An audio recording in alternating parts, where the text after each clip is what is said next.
And the first item on the agenda is the Pledge of Allegiance. If we could all rise for that. I pledge allegiance to the flag of the United States of America and to the republic for which it stands, one nation, under God, indivisible, with liberty and justice for all.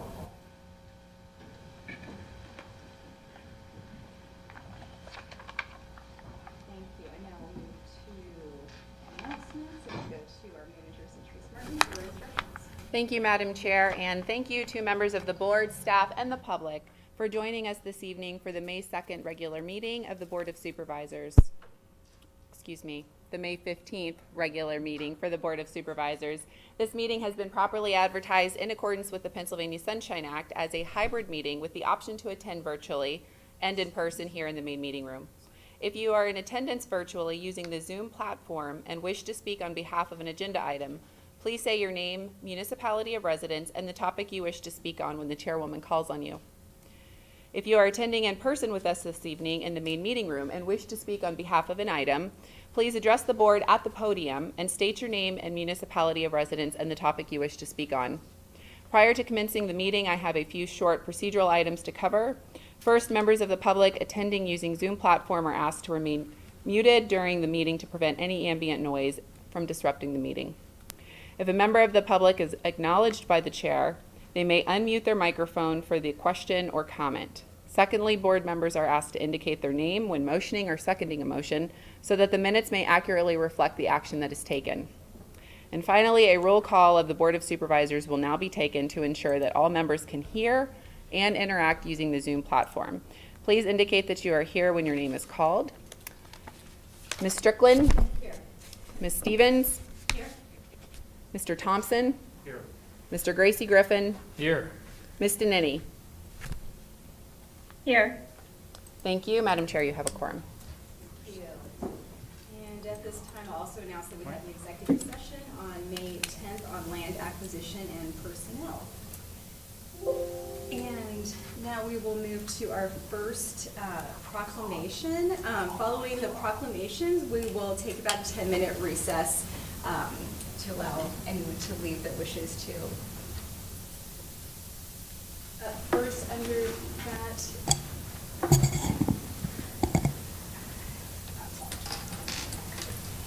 that, first is a proclamation of the Township of Ferguson, Center County, Pennsylvania, to recognize May 2023 as Asian American and Pacific Islander Heritage Month.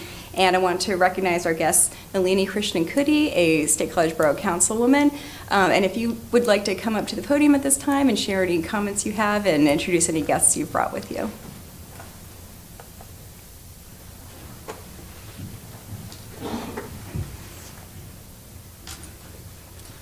Thank you so much. I first want to thank Chair Lisa Strickland, Supervisors of Ferguson Township, Board of Supervisors, and Township Manager Centrise Martin for working with us to continue this tradition of issuing this proclamation.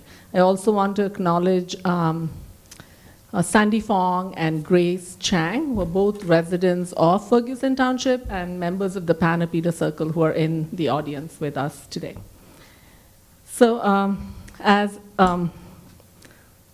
Chair Strickland mentioned, I am a long-term resident of State College. I came here about 35 years ago to grad school, and I stayed because I met my husband here, and we got married in Bellefonte.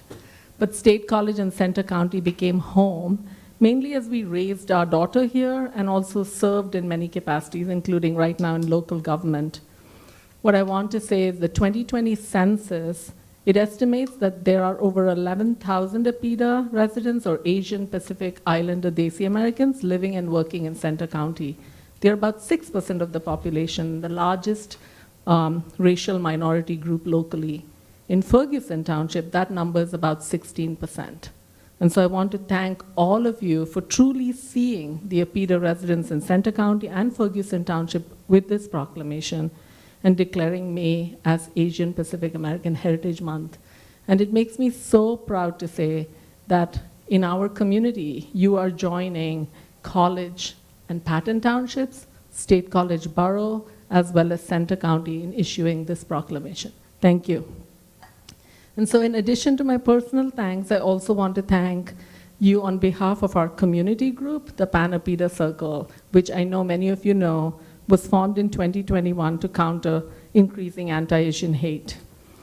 Our group aims to increase APIDA visibility, inclusion, and representation in activities and policies, people's minds and hearts, to stand up to anti-Asian hate, but also to celebrate APIDA joy. We've been mentoring the Penn State students, the PSU APIDA caucus, and this year it has been such a pleasure to work with the students as they held their second APIDA conference, the theme of which was gaining cultural confidence in a predominantly white environment. We also were very happy to partner with them as they organized the first APIDA festival in Dr. Martin Luther King Plaza on April 22nd. And this was supported not only by the Panapida Circle, but also by the State College Borough Office of Engagement. And so it was a true town gown event. And after the event, a new Taiwanese American resident to State College reached out to Borough Council. And to those of you in local government, you know how hard it is to get positive letters, right? She wrote to us, both to Borough Council as well as to the Panapida Circle, to tell us that after attending this event, she was so happy that this was her home. She had that feeling of belonging. And it just meant the world to us to get that letter. And so we look forward to partnering with all of you, all of our local governments, to make all our residents feel like they belong. In the coming weeks, you will have an opportunity. We have actually partnered with SCLO Library to host events for children. On May 6th was an event around creating haiku, and May 22nd around creating kolam, which is an art form from India that's thousands of years old. Now, all these activities, they are accessible to all residents of Center County, and I want to tell all of you that the Panapida Circle now has a website.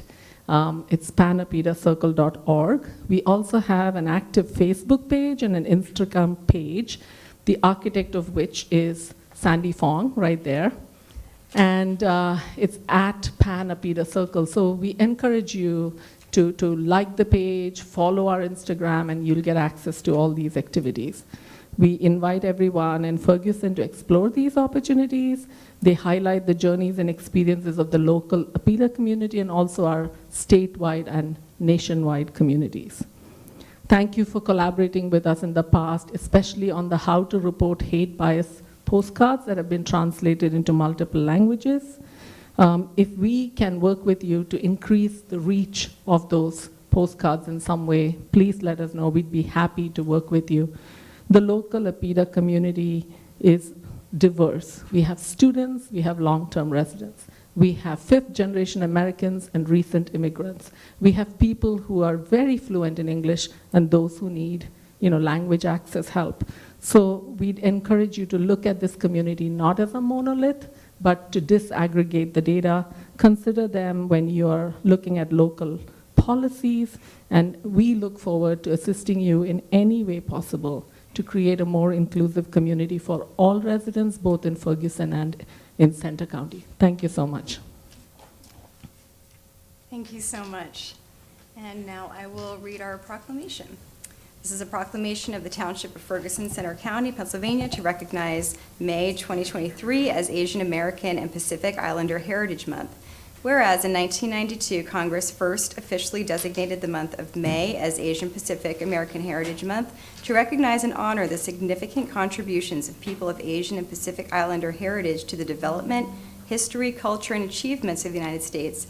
And whereas the Ferguson Township Board of Supervisors stands in solidarity with the Asian Pacific Islander, Desi American, APA community in the township and around the world against the systemic racism, xenophobia, and misogyny that has afflicted our fellow citizens for centuries in this country and around the world.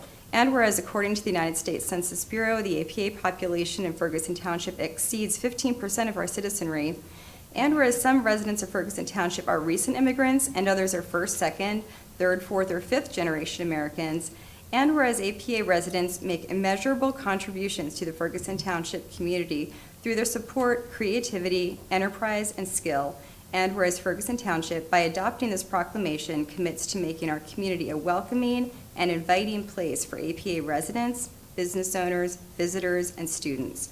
Now therefore, the Ferguson Township Board of Supervisors does hereby designate May 2023 as Asian American and Pacific Islander Heritage Month, encourages all residents of Ferguson Township to celebrate the immeasurable value that our friends, families, and neighbors of APA heritage add to our quality of life, proclaimed this 15th day of May, 2023.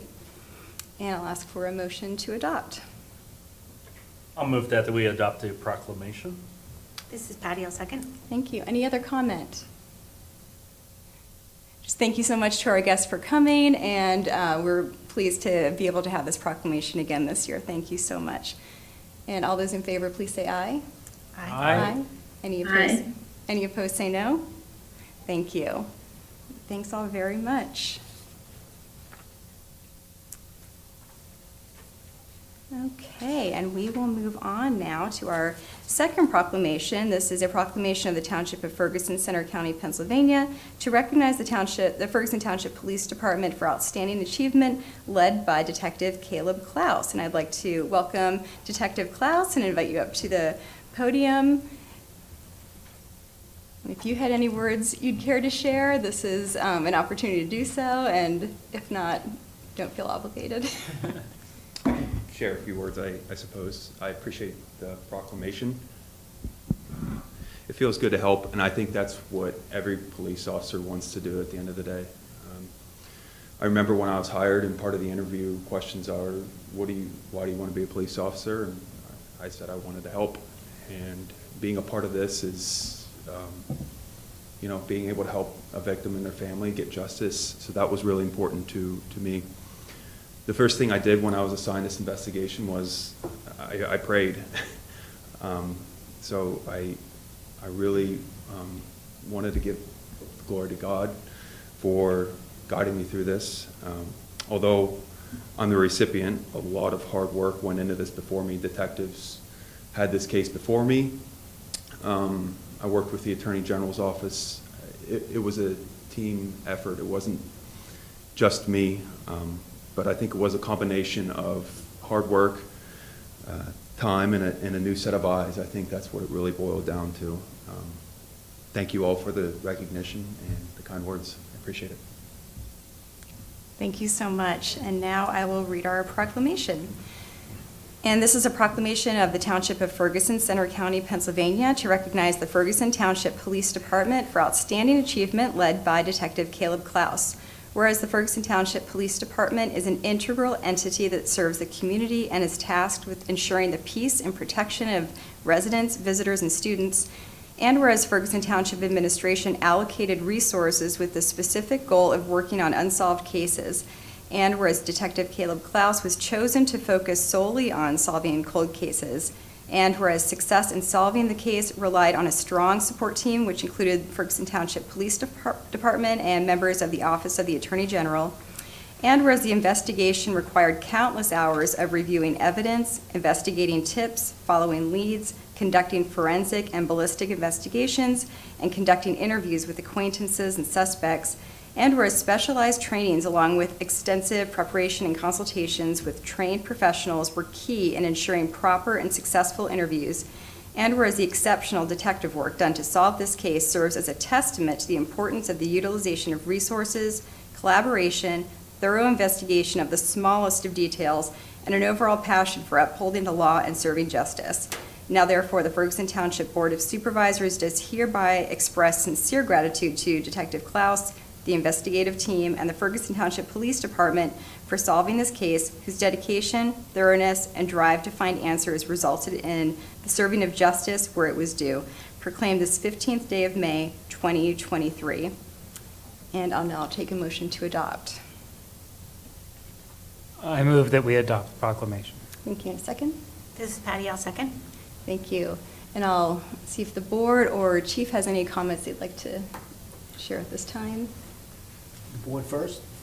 Certainly. No, thank you. Thank you. Thank you for your service. At the time, I was not the police chief, but I'm very well aware of the case that Detective Klaus investigated. That's exceptional police work. As he said, it's a fresh set of eyes looking at things from a different perspective. Again, it was a team effort, but he took the lead on this second round of views, and he's to be commended on exceptional police work. Congratulations. Thank you, Chief, and thank you so much for being here tonight and all of your hard work. It's much, much appreciated. So we have a motion and a second. All those in favor, please say aye. Aye. Any opposed, say no. Aye. Sorry, I That's was okay. reaching for the mute button. Sorry. Thank you. All right.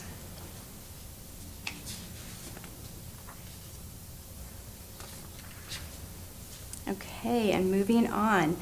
We'll now move to a proclamation of the Township of Ferguson, Center County, Pennsylvania, to recognize and honor Sergeant Adam Hartswick on this, the 10th anniversary of the injuries he suffered while serving in Afghanistan. I'd like to invite Sergeant Hartswick and his family, as well as Representative Scott Conklin and any other guests, up to the podium and give you a chance to share any words or thoughts if you'd like to at this time.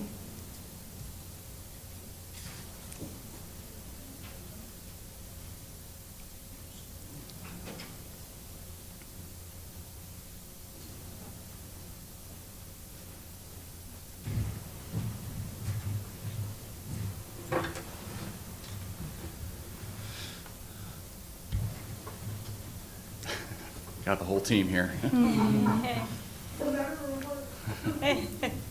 I just wanted to keep this short and sweet and say thank you, and I also want to accept this on behalf of all of my fallen brothers and all the other wounded from May 14th, 2013, and any other wounded warriors of Ferguson Township and the surrounding area. This means a lot, and thank you. Thank you so much.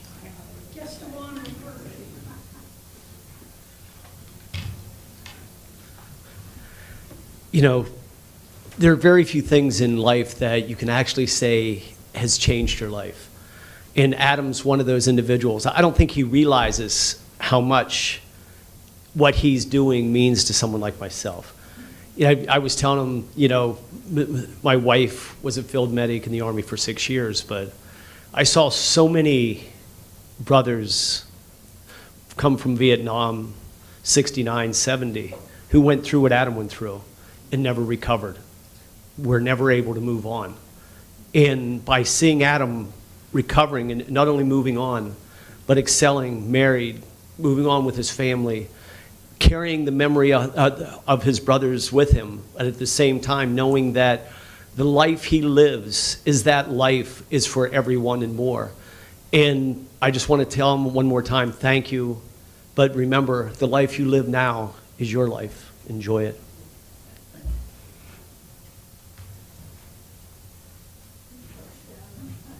Thank you both so much for those words. And now I will hand this over to Supervisor Danini, who had brought this item to the board, and give you the opportunity to share any comments and thoughts and read the proclamation.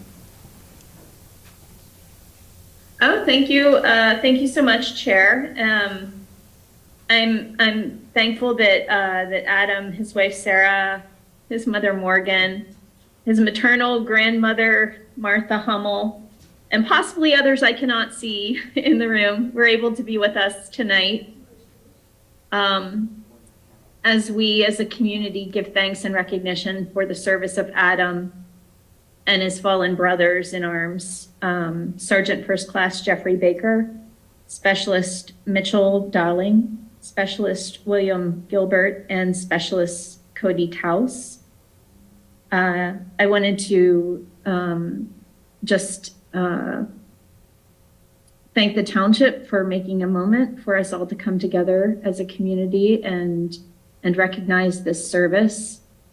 And I wanted to echo also Representative Conklin's words.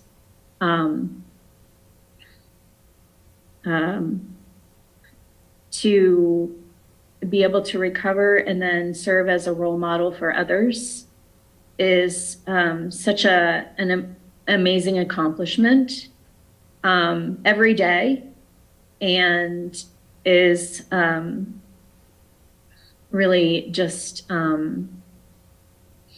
thankful that we can all be here together and to learn from you, Adam, as you move forward. And I just wanted to refer to, there were some lovely articles over the weekend that really talked about what Adam is doing these days, which is, I'm sorry, I'm saying this, Adam, I know you probably stepped away from the podium already, just in the effort to educate others that you've made is in and of itself, I know, I think heroic, and just appreciate that and all of the ripple effects that will cause in reading of your journey. I'm just so amazed and grateful that you're here with us and you've touched our lives. So thank you. And again, thank you to the board for making this time and space. Thanks.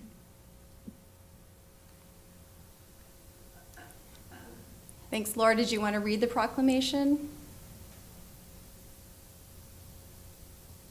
I'm so sorry. I had asked, because I'm not able to be there, I'm sorry, I have COVID. So I had planned on being there, and because I'm not able to be there, I wondered if it would be possible for somebody who's present to be able to be at the podium. Perhaps if Morgan Hummel would be willing to hop back up to the podium. Yeah, if you can, that's fine, or I can read Is it. that- If you're comfortable reading. I you're certainly more than welcome, can. so. I certainly can. I just thought maybe if someone's in person there, it might be. We have it. May I approach the bench? That was gonna be my question. Does somebody have a copy of the proclamation? All right, well, a proclamation of the Township of Ferguson, Center County, Pennsylvania, to recognize and honor Sergeant Adam Hartswick. Whereas in this month of May 2023, Ferguson Township celebrates public service. And whereas on this day, the 15th day of May 2023, we gather as a community to honor and commemorate the 10th anniversary of the injuries suffered by Sergeant Adam Hartswick while serving in Afghanistan. And whereas Sergeant Adam Hartswick, a dedicated and courageous combat medic in the United States Army, demonstrated unwavering bravery and selflessness in the face of adversity. And whereas on the 14th day of May in the year 2013, Sergeant Hartswick sustained life-altering injuries while carrying out his duties in support of Operation Enduring Freedom.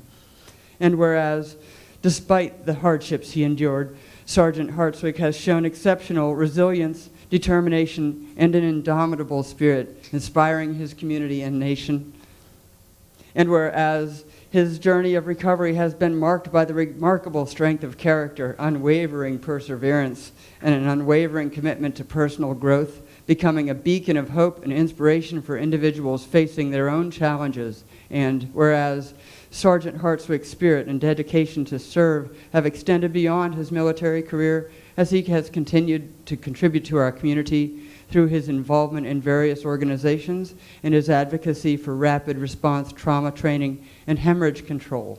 And whereas the residents of Ferguson Township, Pennsylvania, recognize the sacrifices made by Sergeant Hartswick and the countless men and women in uniform who have given so much to protect our freedoms. And whereas we recognize and laud the ongoing support of his family. And now, therefore, it is our duty to express our deep gratitude and respect for Sergeant Hartswick's service, honor his commitment to our nation, and celebrate the incredible journey of courage and determination he has undertaken. Proclaim this 21st day of May, 2023.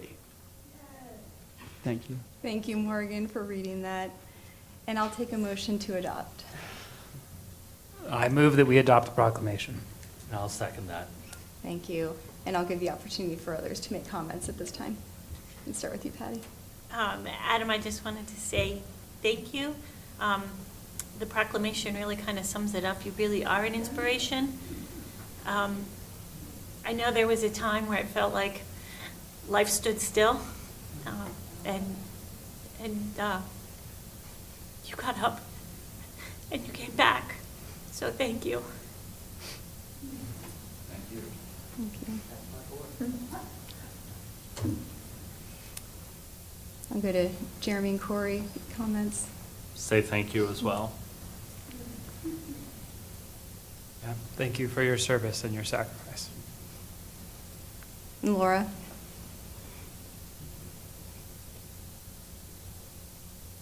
Laura, did you have any other I'm comments? sorry, did you say my name? Yeah, if you have any other Sure. comments.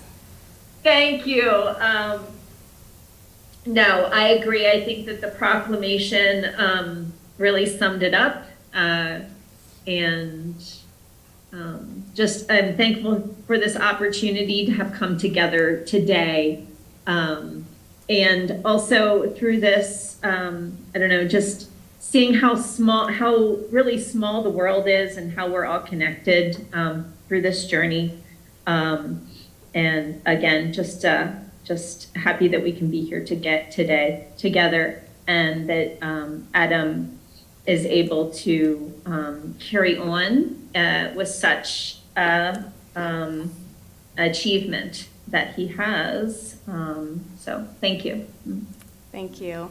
Thank you all again for joining us. Thank you, Sergeant Hartswick, for your service, for your continued commitment to helping others, and for this profound example that you've obviously set for all of us. We have a motion and a second. All those in favor, please say aye. Aye. Aye. Aye. Any opposed, say no. Okay, thank you all, and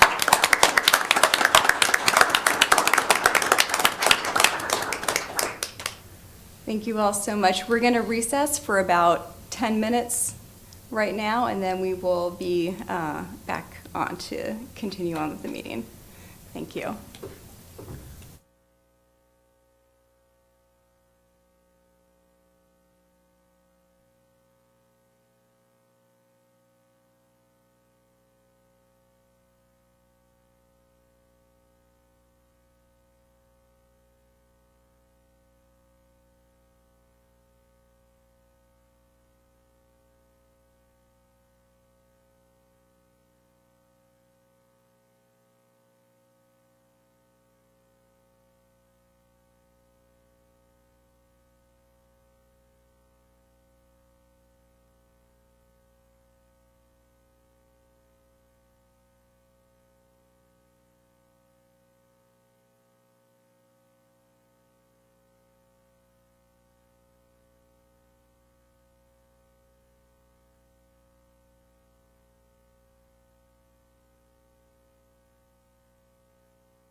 Agenda is public input for citizen comment on any item not currently on tonight's agenda. And seeing none, we will move on to approval of the minutes from May 2nd, 2023. Is there a motion to accept? This is Patty. Motion to approve the May 2nd, 2023 minutes. Is there a second? This is Corey, I second. Okay, any corrections to those minutes? Seeing none, all those in favor, please say aye. Any opposed, say no. Thank you. Okay, no ABC reports this evening. Under special reports, under our diversity, equity, and inclusionary initiatives and acknowledgements, we have Jewish American Heritage Month, National Asian American and South Pacific Islander Heritage Month, Bike Month. Police Week is May 15th to 21st. EMS Week is May 21st to 27th. Public Works Week is May 21st to 27th. And the administrative offices will be closed for Memorial Day on May 29th. And moving on to COG and regional committee reports. First up is the Human Resources Committee. Jeremy, anything to add? Yes, so we met on May 3rd. We looked at some preliminary requests for 2020, preliminary personnel requests for 2024. The requests are not final or subject to be implemented. Most requests will address staffing coverage when somebody's out of the office or task where existing employees don't necessarily have the capacity to take on those tasks, such as like with grant writing.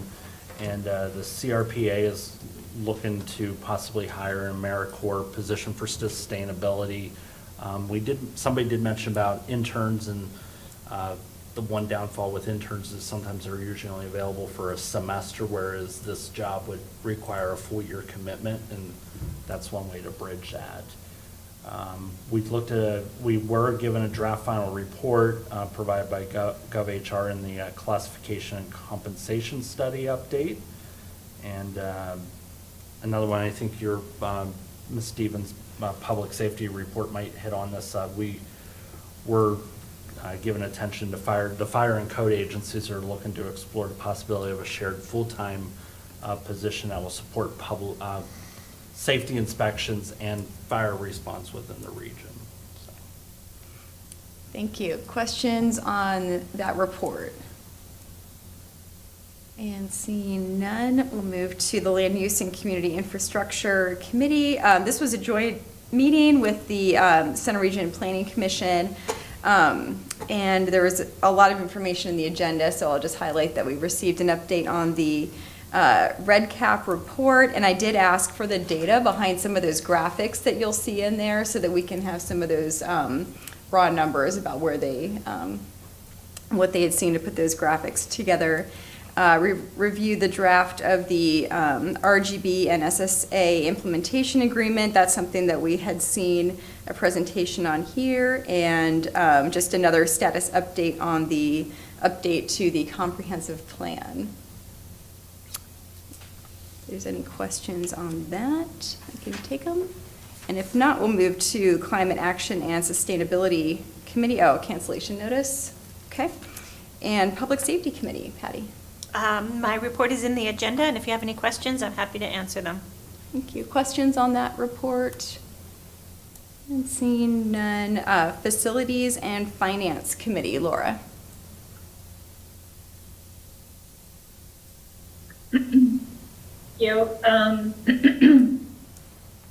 Excuse me. The chair also attended this meeting, so I actually was slightly confused by what happened, so I'm going to ask her to kind of fact check me. I think, there's a little bit of a feedback for me, but if everybody else is okay, I think it's gone now. Okay. So the majority of the time was spent on a subsection of discussion of the capital improvement plan. So the gist of the meeting was that each municipality rep for each committee would have a minute to highlight or discuss some of their comments or another municipality's comment, or, this was the gist of the meeting. So that was a joint meeting. So it would be about approximately 10-ish people. I'm a dual appointee. I'm on both committees. Anyway, you get the gist. I think, though, the majority of the meeting was spent talking about one particular thing that Harris Township wanted to highlight, and that was Hessfield. And so first, I think that there was an idea brought forward by two different municipalities that we really need to still be careful about spending. But then there was a very supported vote to move forward on Hessfield. And this is the part where I'm confused. It seemed like when we were in that meeting, I thought that the executive director had just said, it's already in the CIP and we can't really move it any sooner because staff is already maxed out. And then I thought the vote, which was very unclear because the motion from Harris Township was elaborated upon and very unclear. So anyway, I wasn't quite sure if the executive director was speaking to the idea that this was going to be moved. I mean, what I understood the motion to be in its final iteration was that right now they all have to start doing Hessfield design work stuff. That was what I understood the motion to be. And that is what I understood the executive director to be like, it's in next year to do that, and we can't do it any sooner. And then as I understood it, except for me, that I voted no for each of my committee hats, and one of the Patton Township appointees, I think that it then passed. So, Chair, you can let me know, and others, did I miss something? Was I wrong about that? No, I heard the same thing. And so I think where I ended, my understanding at the end of that was that nothing could be done in 2023. And that had been part of the request, I think, was for something to be done this year. And then also construction on and this is referring to the engineering and design for the restroom and concession stand at Hessfield. And then to add the construction portion of that into the CIP. And that was a point that we made, that, the engineering and design were in 2024, but there was no construction. And Mr. Nuremberg said at that time, yes, we recognize that that was omitted and we're going to add that. And I think that's what he was trying to get in at that joint meeting, was that, yes, we recognize this and this will be put in there. But I think that wasn't given the space it needed to be heard. So I think, in the end, that's what I understood would come out of this, was that design and engineering would stay in 24 and they'd add the construction. And that was the point. Okay. Yes, yeah. So here's the thing. So if that were the case, though, we would not have needed a motion, and a motion surely passed. So anybody can figure that out. I can't, I don't know what happened there. So I agree, we definitely want a number, and we all agreed, and we're all on the same page. We want a number for construction to follow the number for design, wherever they fall. That wasn't the motion at all. The motion was about starting it really soon. So it will go to you, I think, perhaps. I'm not even sure. Maybe it just went right to staff. I'm not even, and then that's my next question. Unfortunately, I didn't have the perspective of 50,000 feet to remember to ask the question, now what happens? Because I know generally it was said by the chair, oh, there's not enough time for staff to respond to any of this. But it wasn't said that I recall. like the next place it will go, whereupon one of us could have the opportunity to ask that question. So I'll wrap up my report there with, sorry, marked by some uncertainty, but you know what to follow up on. Yeah, thank you. I may go back to finance. That's what the agenda had said, so we'll see. But, we'll see. Our points remain the same, so we'll, Thanks. wherever Thanks. I think we're clear on the points we were trying to make, so wherever it ends up next. Okay, any other questions on that report? It's very frustrating to hear that, given that capital plan already having some very expensive projects in it, that some of the townships are pushing to increase that capital plan budget right now. I have serious concerns about that. So. Thank you.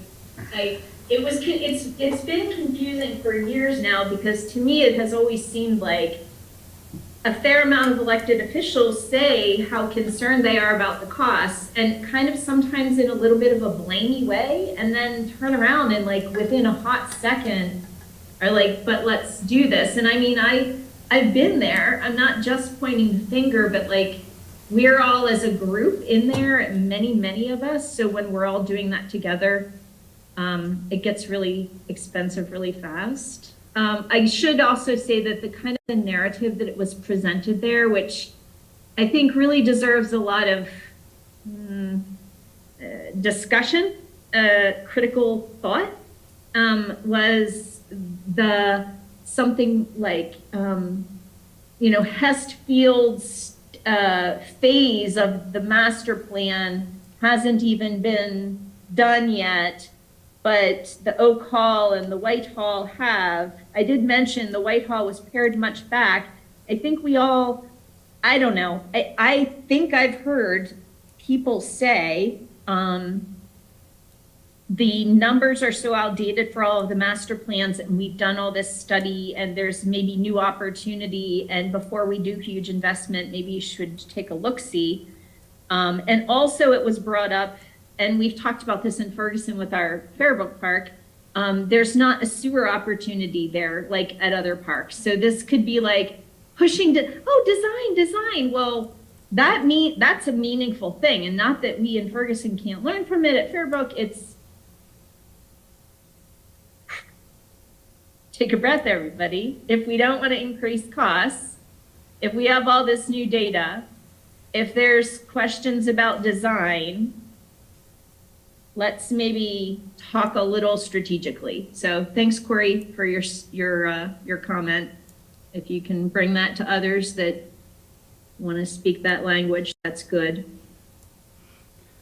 Agreed. And I'll just add one last point was, including these numbers in there. So the projected costs of construction, even if it's a ballpark, and, realistic numbers for the boardwalk, is the only way that CIP is going to be useful.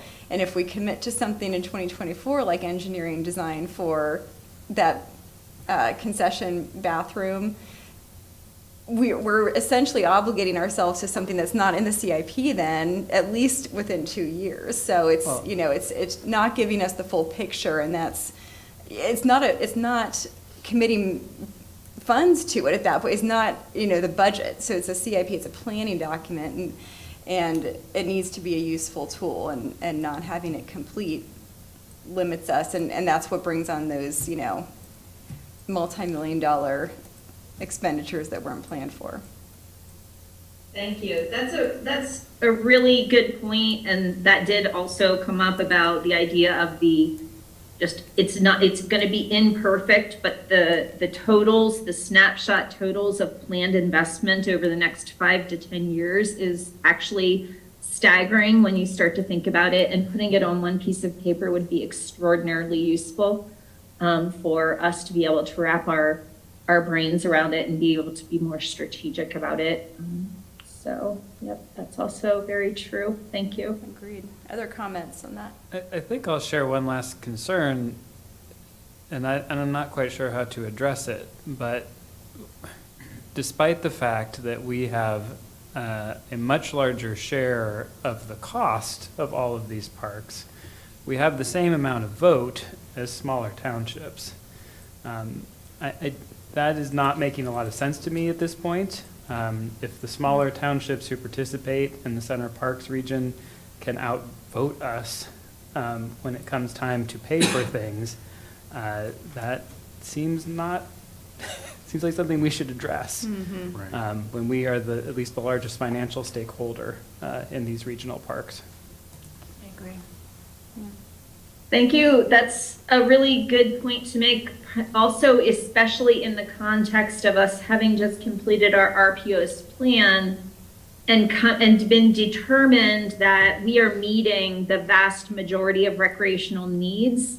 So if we as just a municipality were actually in control of our own investment, would we really be like, oh, we want to invest millions of dollars or even hundreds of thousands of dollars into these certain recreational amenities that we've already met our requirements for? Now, that doesn't mean we don't want to work regionally on things, but I think it just goes to that reassessment. But then coming back to your vote point, right, the library has a different model where it's still imperfect, but it's more reflective of a larger, smaller type municipal relationship where the borough, Ferguson Township, and I believe it's Patton have each 2 votes, and then it's Half Moon, Harris, and College each have 1 vote on their board. So it's not like we don't do it differently, really based on that kind of a generalized size voting in another COG agency. Thanks. Can I ask a follow-up question? One of the things that came up in our discussion of the financial plan was, where does Millbrook Marsh sit? Is it actually a part of the regional parks, or is it its own separate thing? Did that come up at all during the conversation?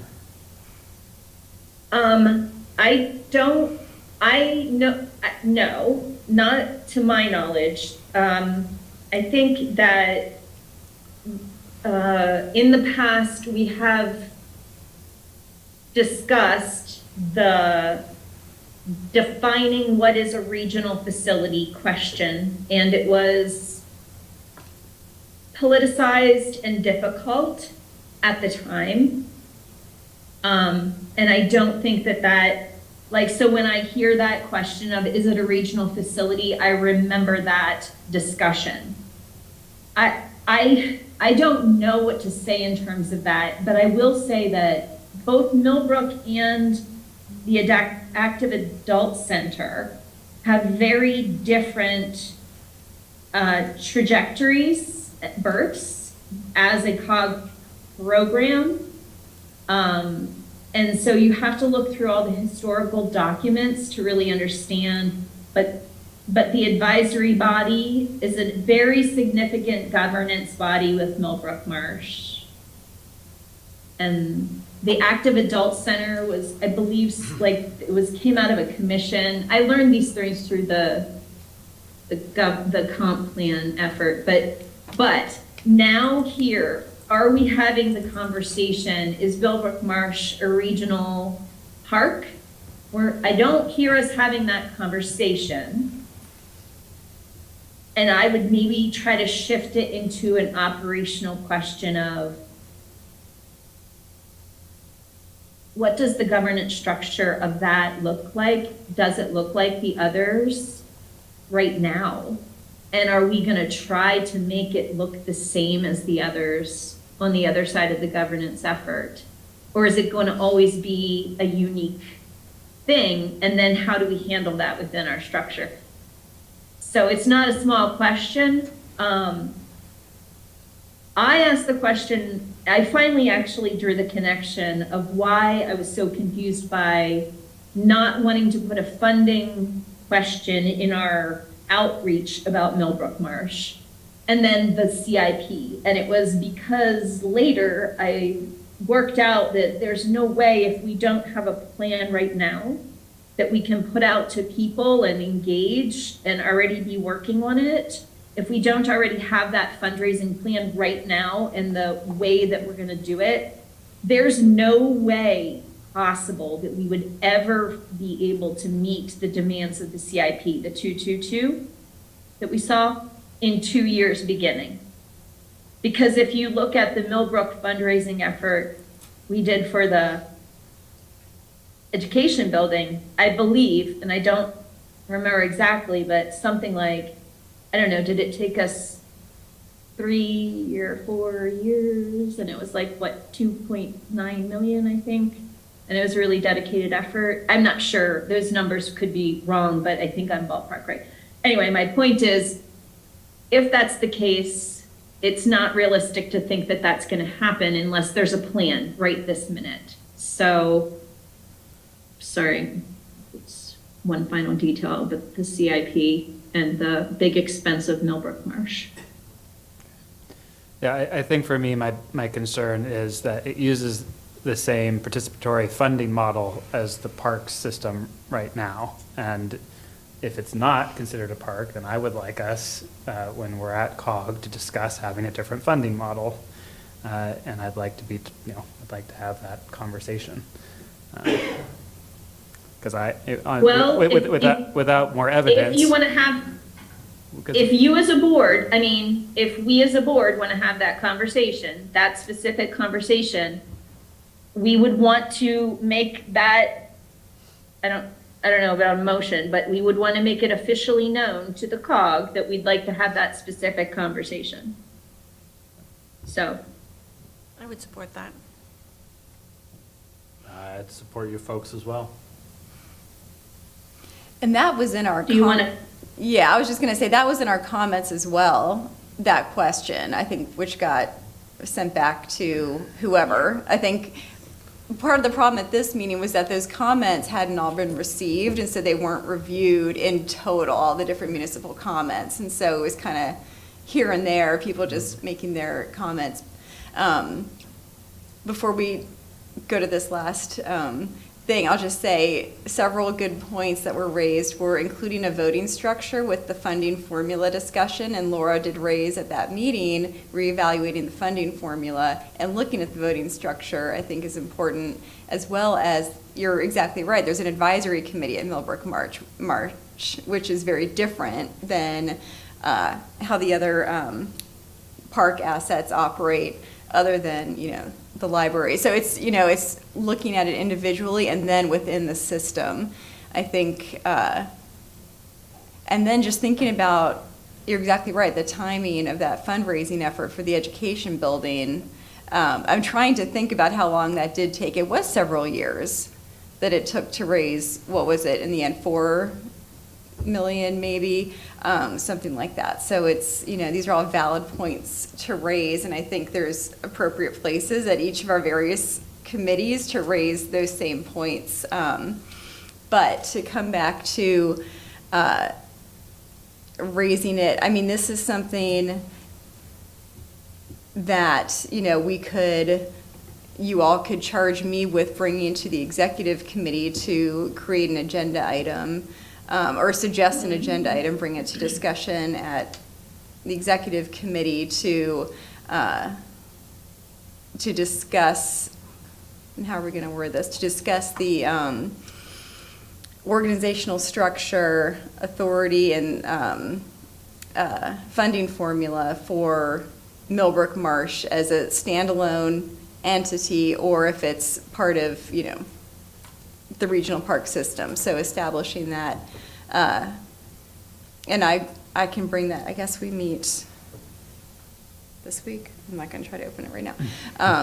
So, I mean, I can go that way, if there's a better suggestion on how to move something like that forward. I mean, certainly, like I said, it was in our comments, so if this comes back to finance, we can bring it back through there. We could bring it back through park capital. We could communicate back to our authority member, or I can bring it to exec. I mean, I would suggest exec, park capital is only meeting 4 times a year, and we're not going to have a meeting for a while. So I think that doing it through exec seems like the fastest route, because I feel like we have to get in front of this conversation. If we don't have it now, it will come up too late. Mm-hmm. Also, I'm saying exec because given past CIP processes, with all of our good intentions, things just, it's like, you know what comes out of this is the priorities for the finance committee. And up until this year, when it was pared down to 5 things, prior to that, it was like 15, 30 things. And so the typical route in the structure, when it comes back to finance, is we're just keeping with the CIP and making right now decisions, real-time decisions. If we want an actual discussion about policy to happen in the COG, it needs to come from exec as a policy question that should be prioritized for any committee that has any bearing on it. Yep. So that would be very good. Do we need Now is the time, as Corey pointed out. Now is the time you want to get that rolling. And you're probably going to have to clarify that the board should nod their heads to make sure that the COG does realize that this is, the board is saying we would like this to occur with clarity prior to this large funding, if that's what the board is saying. And because Corey, you dropped down a little and I couldn't quite hear, but I think that's what you were saying. You wanted to get it straightened out before. Yes, I want to know, Okay. before we approve any sort of plan that funds that boardwalk, I want to understand what our commitment is going to be to that funding. And I want to understand it clearly. It seems very vague to me right now about where Millbrook Marsh sits within the regional government structure. Mm-hmm. So if we all agree with that, I think, Chair, that, you know, that's when you make a statement about a timing thing to prioritize the discussion, it's significant. So to be clear about it. Thanks. I mean, Yeah. I will be crystal clear. I will not vote for that plan until we have this conversation. So Yeah. that it, Yeah. you know, Well, I would agree, but you know, it's, yeah, it's a statement. I would agree with that. Mm-hmm. You should know if others do, Chair. Do you need a motion? Yeah, I mean, I think that would be helpful. If someone wants to craft a motion here. We all turned over to Corey. I'm talking. Okay, so I would move that we charge our chairperson to take to the executive committee of COG to advocate with the executive committee for a discussion item at a general forum. For the COG, you can keep it Yeah. general. Keep it- A COG discussion item. Okay. They'll figure out the structure. Okay. Discussion item with COG to discuss Millbrook Marsh, its relationship to the regional parks, the funding formula, and its governance structure. This is Patty. I'll second that. Thank you. I'm just jotting this down. Thank you. And like I said, I think we meet soon. There's an opportunity for new agenda items, so I'll bring it up at that time. But I'm thinking it would probably be on, there wouldn't be a full discussion on it at that time, but I could raise it then, and hopefully at the next meeting, if there's support from the rest of the committee, which, you know, I would anticipate there would be, because we've heard, you know, bits and pieces of this from others too, that there'd be support on this. So, okay, I think I'm clear on the charge. And we have a motion and a second. All those in favor, please say aye. Aye. Any opposed, say no. Okay, thanks. And that's, I mean, it's just very helpful to have very clear direction. And then I'll be able to report back on how that went and status. Okay, any other discussion on the facilities and finance? And if not, we will move to staff reports. Up first is the manager's report. Anything to add? No, Highlight Madam there? Chair, I'm happy to answer any questions. Thank you. Questions or comments? Laura? Thanks. Having technical difficulties. There we go. Just navigating right back do that. Thanks for including the work plan flow document. I have just one question about that, which is, it looks like things that are in progress, some of them are staff heavy at this point. There's a few that are policy heavy. Of the policy heavy items, I'm asking, I think there's only two of them. And when I mean policy, I mean board policy, not staff, that are right now still in the formulation deliberation phase. Update strategic plan and develop single-use plastic bag ordinance. Of the two of those, update strategic plan is the one that's like almost ready to cross the finish line versus 3 times around the wheel, which would be plastic bag ordinance process. So that's a big lead into the question. When do you anticipate the strategic plan update coming back to us, even just as a touch base refresher? I was thinking we were about to cross the finish line, but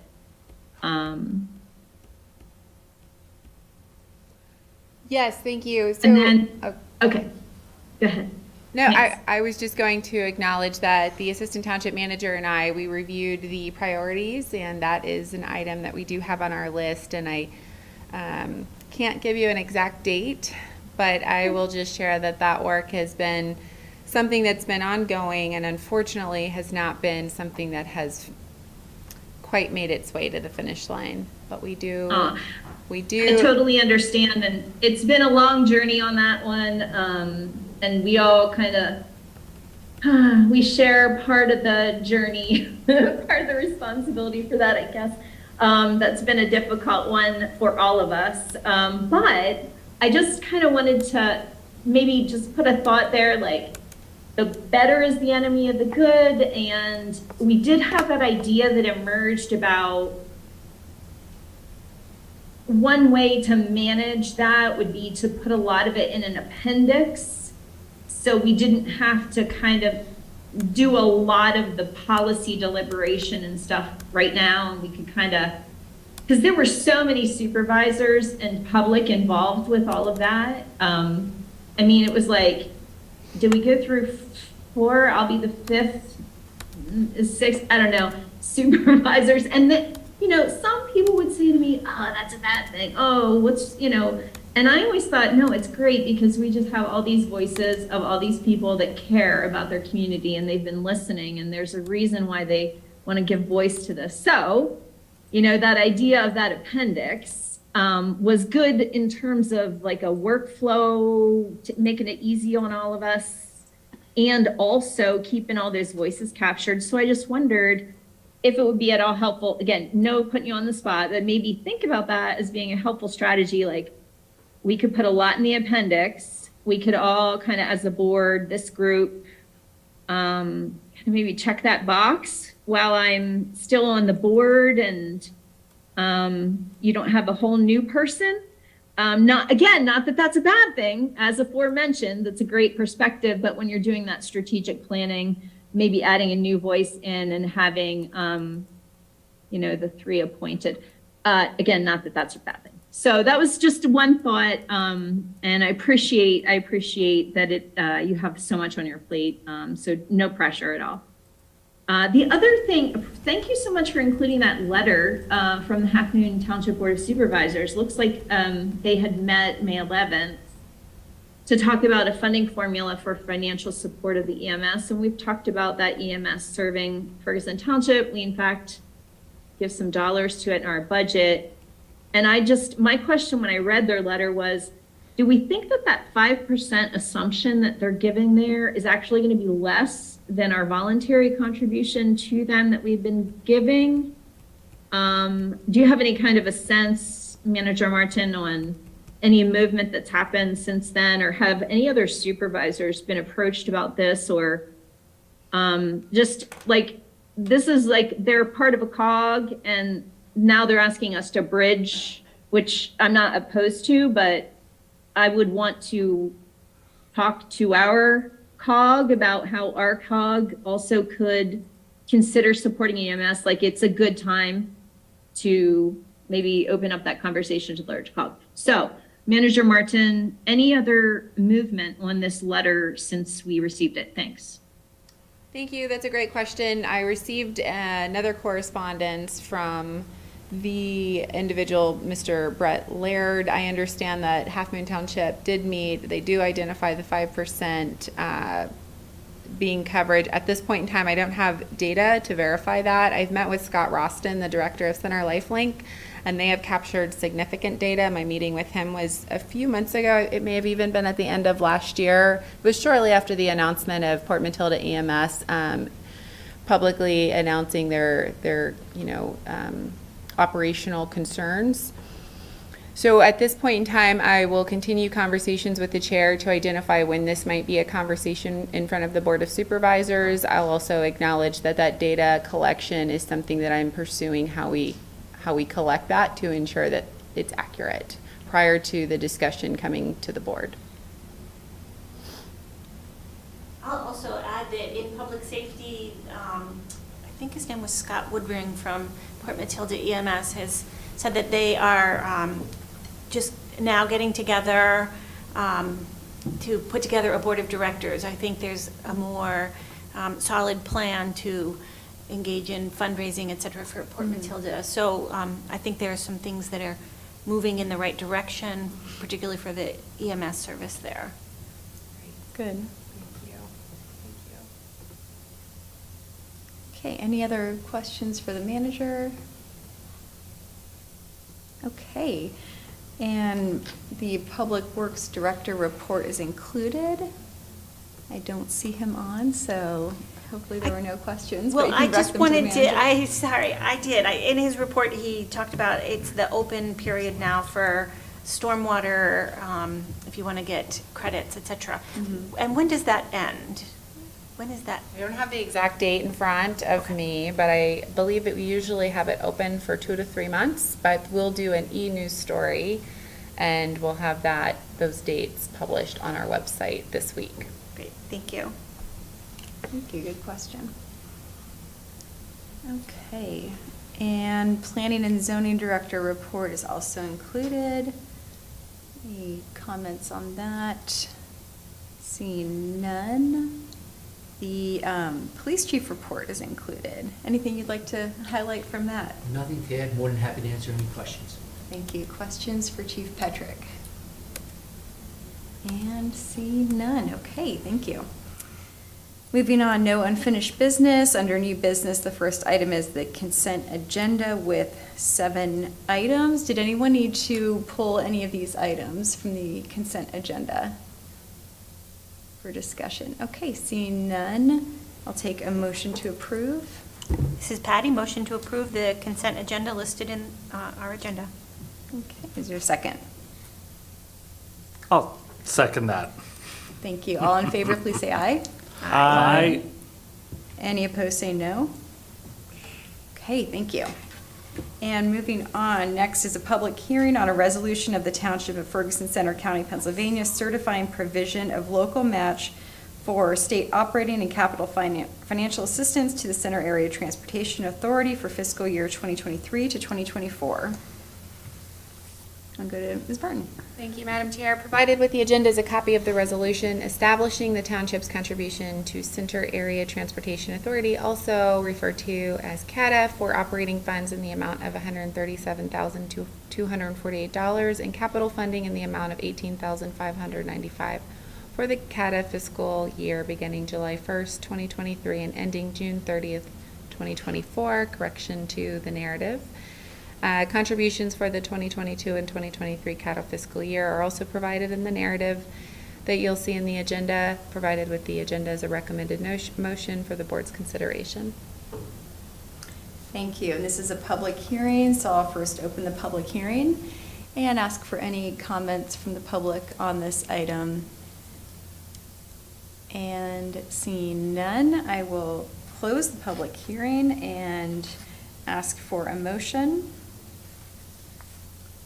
This is Corey. I move that Board of Supervisors adopt the resolution certifying, am I in the right spot? Yes. Yep. Okay, Yep. sorry. Certifying provision of local match for the state operating and capital financial assistance to the Central Area Transportation Authority for the fiscal year 2023-2024. Thank you. Is there a second? This is Patty, I'll second. Okay, is there some discussion on this item? Let's see, Laura's hand is raised. Thank you. I don't really have a lot to say here.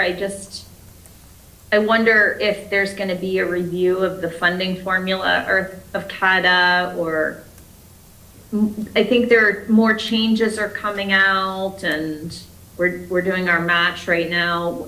I feel like there's just been a lot of rolling changes there, and I just wonder what the horizon looks like for Ferguson Township as a partner, specifically. If others have had that thought, maybe Lisa, you have any insight, because you really are transportation focused. And it's really just a curiosity, so no need to spend any time on it. I know it's a long meeting, but I know, Lisa, you've been kind of keeping an eye on that.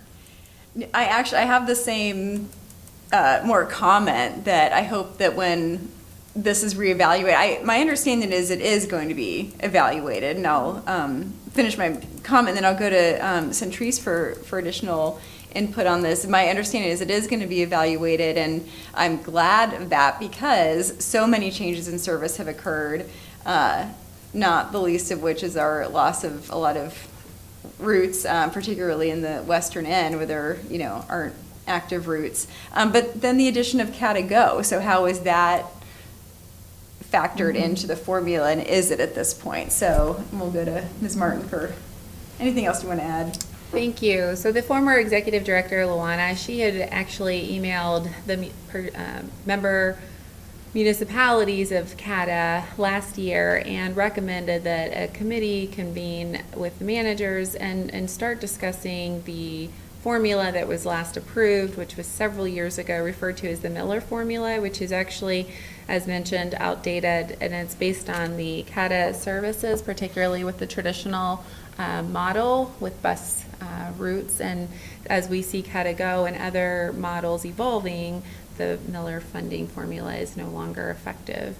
The committee has convened a few times. There's been ongoing discussions, not a resolution prior to bringing this, not a resolution to resolve the funding formula matter prior to the resolution being in front of you, but by law, they need to have to PennDOT resolutions that have been approved by the participating municipalities by the end of this month. And so you have a resolution in front of you that is really just carrying forward the approach that we've had in place this for a couple of years now, given that the Miller funding formula hasn't been effective, which is that the member municipalities, and we are considered a member municipality. We were part of incorporating CADA as an authority, so we are required by law to pay 5% of the actual, the local match as a member participating municipality. So our contributions increase by 5% each year.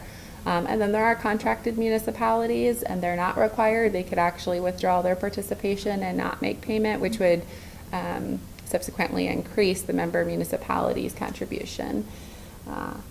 Hopefully that's more helpful. The goal of the committee is to have a resolution and hopefully have a new funding formula that would be in effect by next year prior to bringing a resolution in front of you.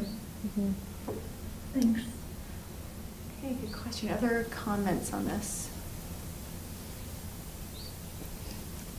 No, other than that they're having their public hearing, I think it's May 23rd? Yes. May 23rd for the proposed routes for the fall. Thank you. Thanks for noting that. Yeah, all good comments. I'm happy to hear that there's a goal of revising the formula prior to next year. So I think that's totally appropriate. And I think the other municipalities will probably be eager to see that happen too. So, okay, if there's nothing else on this, this is a roll call vote. Yes, Madam Chair. My apologies here. I'm going to flip the page here. So this is a roll call vote for 2023-26.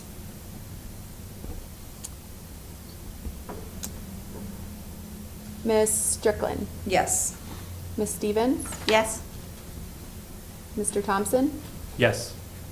Mr. Gracie Griffin? Yes. And Ms. Denetti? Yes. All right. Passes unanimously. Thank you. Thank you.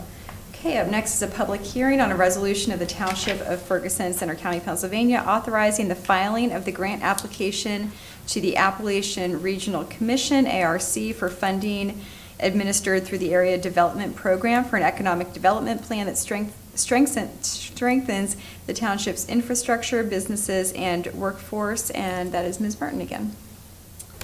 Thank you, Madam Chair. So provided with the agenda is a resolution for authorization to submit a grant application to the Appalachian Regional Commission.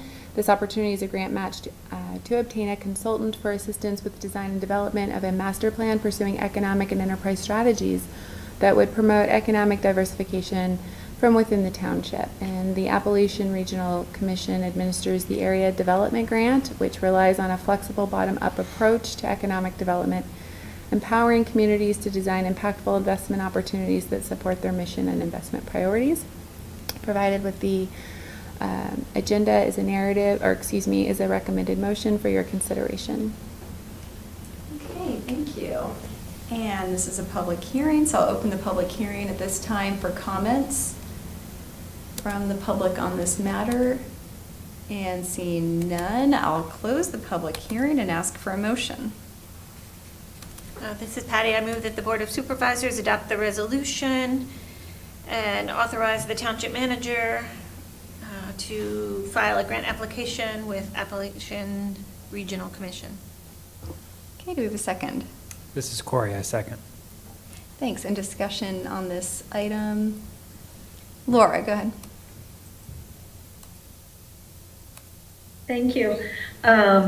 Just a couple questions. It's a match. Do you know what the budget, I'm sorry if I missed it, what the request, the total request would be and what the percentage match, et cetera, or?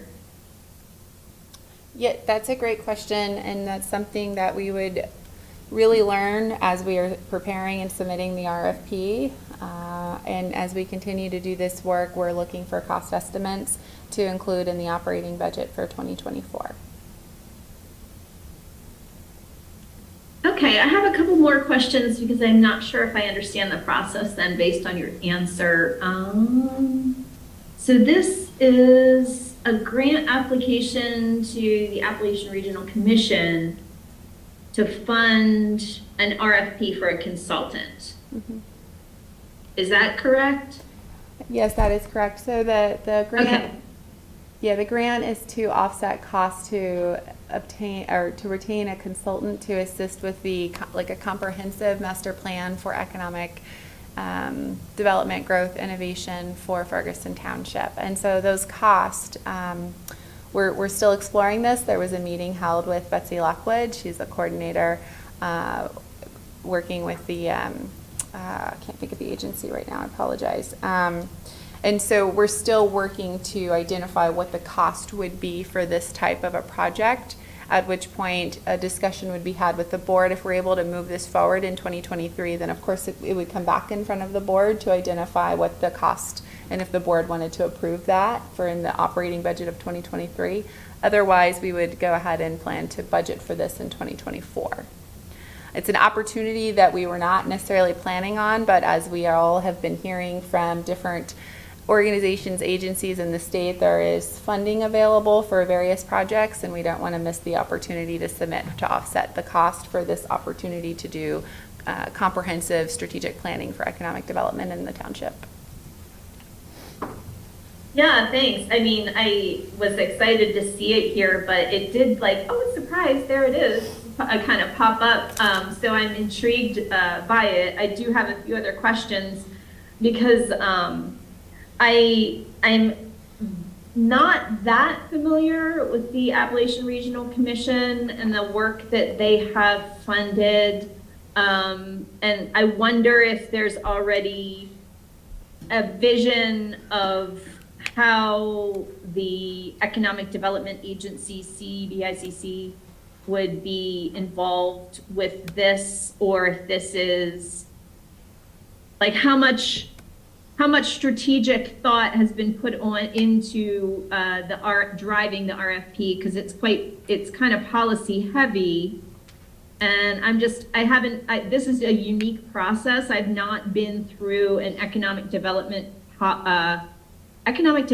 policy development process at all. And I am just not sure of what the landscape looks like for the consultants that we would be RFPing.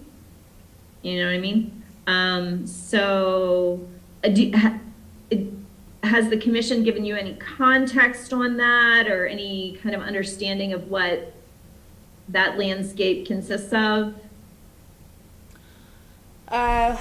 The answer to your question, I would say no, that there isn't necessarily any vision that would come from the Appalachian Regional Commission. Listening to the board discuss through the strategic planning process, but also through listening to feedback from staff when we're doing some of these projects, whether it be park related or it be a discussion about the economic coordinator position that we've had in the budget. Even matters pertaining to stormwater and understanding how that fits in with some of the planning that we do, and discussion of ideas to engage existing businesses and ways to recruit new businesses into the township. It's really kind of led staff to this discussion where how do we take more of a strategic approach, recognizing that Ward 1, Ward 2, and Ward 3 all have very different needs.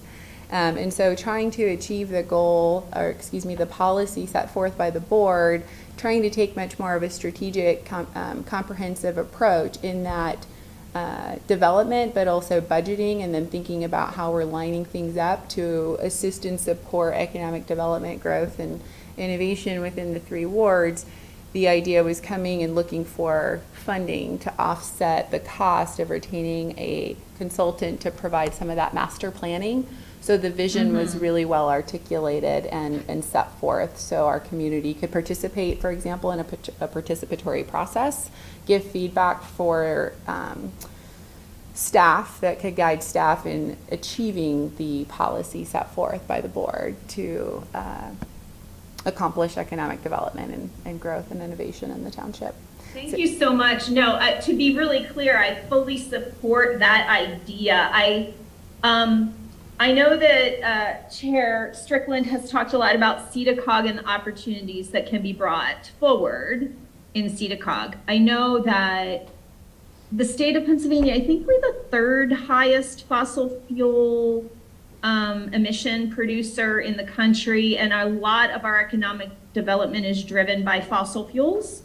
CEDACOG has been heavily involved in that, and so I know that sometimes I reflect a little bit of hesitancy or tension when discussions revolve around opportunities that CEDACOG brings.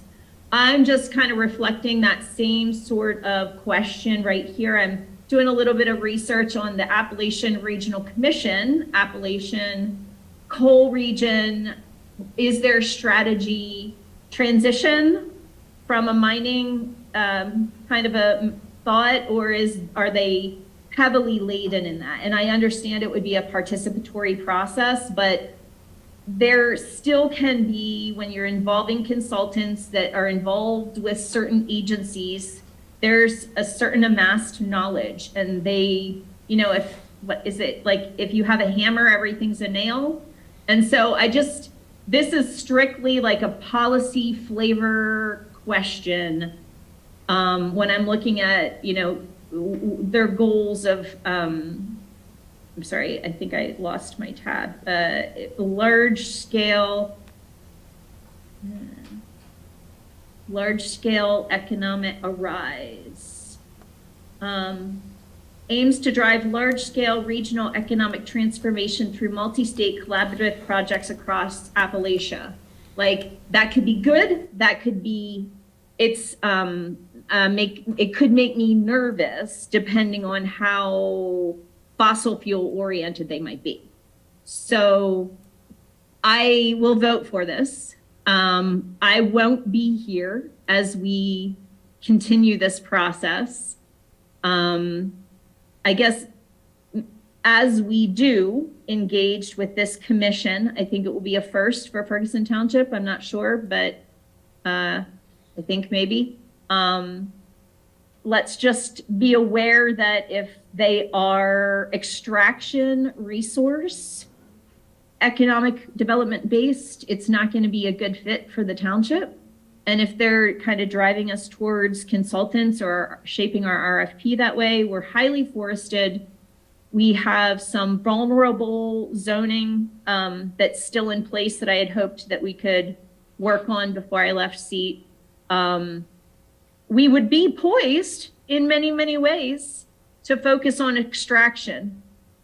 And so if there's a match, I want us to just be very careful about that, because the recreation economy really provides the quality of life that we're looking for and unlimited economic renewable resource potential, whereas extraction resources take us in the opposite way of degradation for short-term gain by few.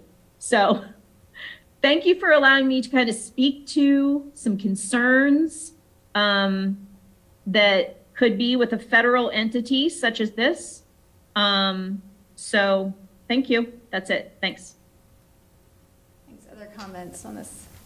Just to address those comments, knowing this organization a little bit through my work, there shouldn't be any concerns about them directing how we have to use the funding, that they will fund the thing that we ask for, or they won't, and they won't make us use the money in any way that we don't see fit. So we will submit the application. They will review it. If it aligns with their priorities, which I think it does, given my knowledge of their strategic plan, then we'll receive the money and be able to use it as we see fit, and not be forced to do anything.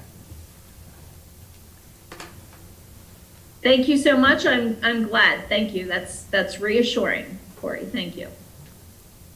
Thanks. Other comments on this item? And if not, this is a roll call vote. Thank you, Madam Chair. This is resolution number 2023-19. Ms. Strickland? Yes. Ms. Stevens? Yes. Mr. Thompson? Yes. Mr. Gracie Griffin? Yes. Ms. Deneni? Yes. Thank you. Thank you. Up next is a public hearing on a resolution of the Township of Ferguson, Center County, Pennsylvania, authorizing the submission of an application for a grant from the Pennsylvania Department of Transportation for the 2024 to 2026 Center County Traffic Safety Grant, and authorizing the township manager to sign all documents relating to the grant on behalf of the Township of Ferguson. And this is from Chief Petrick. Yes, Madam Chair, provided with the agenda is a copy of the resolution authorizing the submission of the Pennsylvania Department of Transportation's federal fiscal year 2024-2026 Police Traffic Services Enforcement Grant Program. The grant will provide funding for enforcement activities in Ferguson Township, Patton, Spring Township, State College Borough, and the Center County Sheriff's Department. The grant encompasses funding for DUI enforcement, aggressive driving, unrestrained drivers, which is seatbelt violations enforcement, and pedestrian safety. In the next bullet point, you'll see that in Pennsylvania, there are approximately in 2022, 445 traffic-related fatalities involving an impaired driver. 352 motorists were fatally injured while unrestrained, and there's information on aggressive driving-related crashes. This funding will allow us to do buckle up, to enforce seatbelt violations, to work on aggressive driving, again, getting the message out there and taking dangerous motorists off the roadways, as well as drunk driving enforcement. There is a recommended motion in the packet for your review.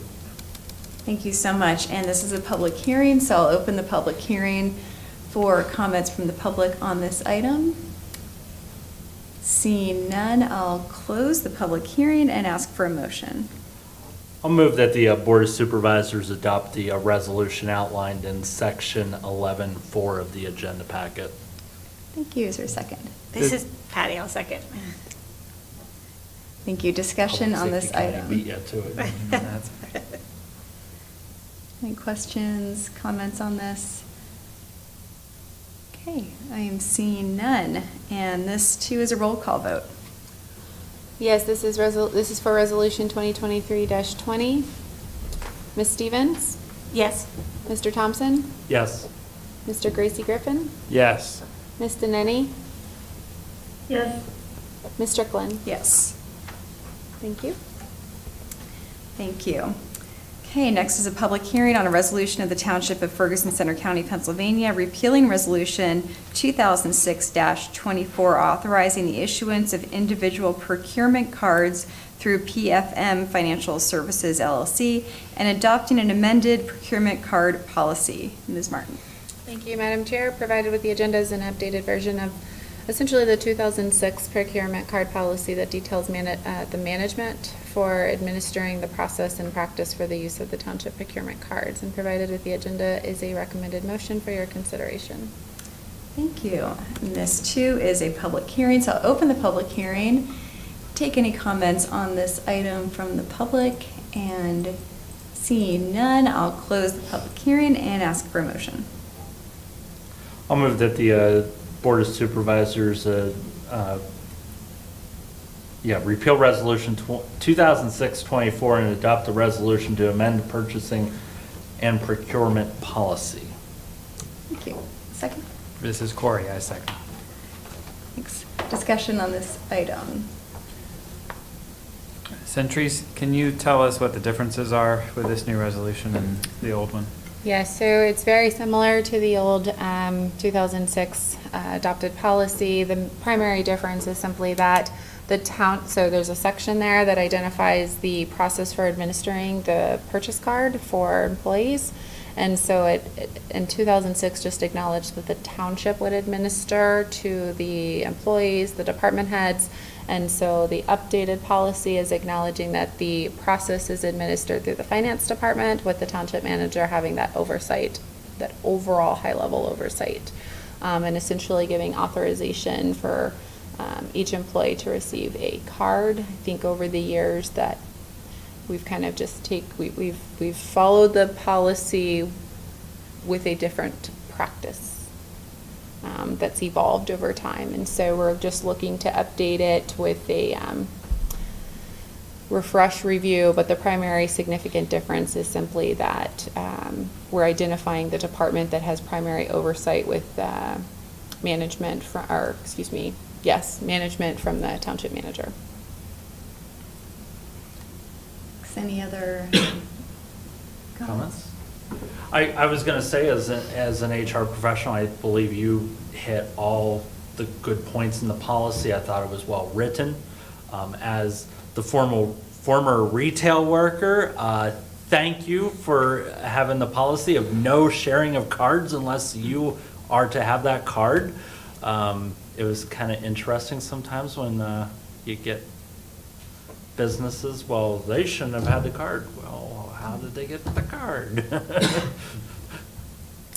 Yes, thank you. We're doing a review of such policies, and the review currently underway is the procurement policy. So you'll see that in front of you soon.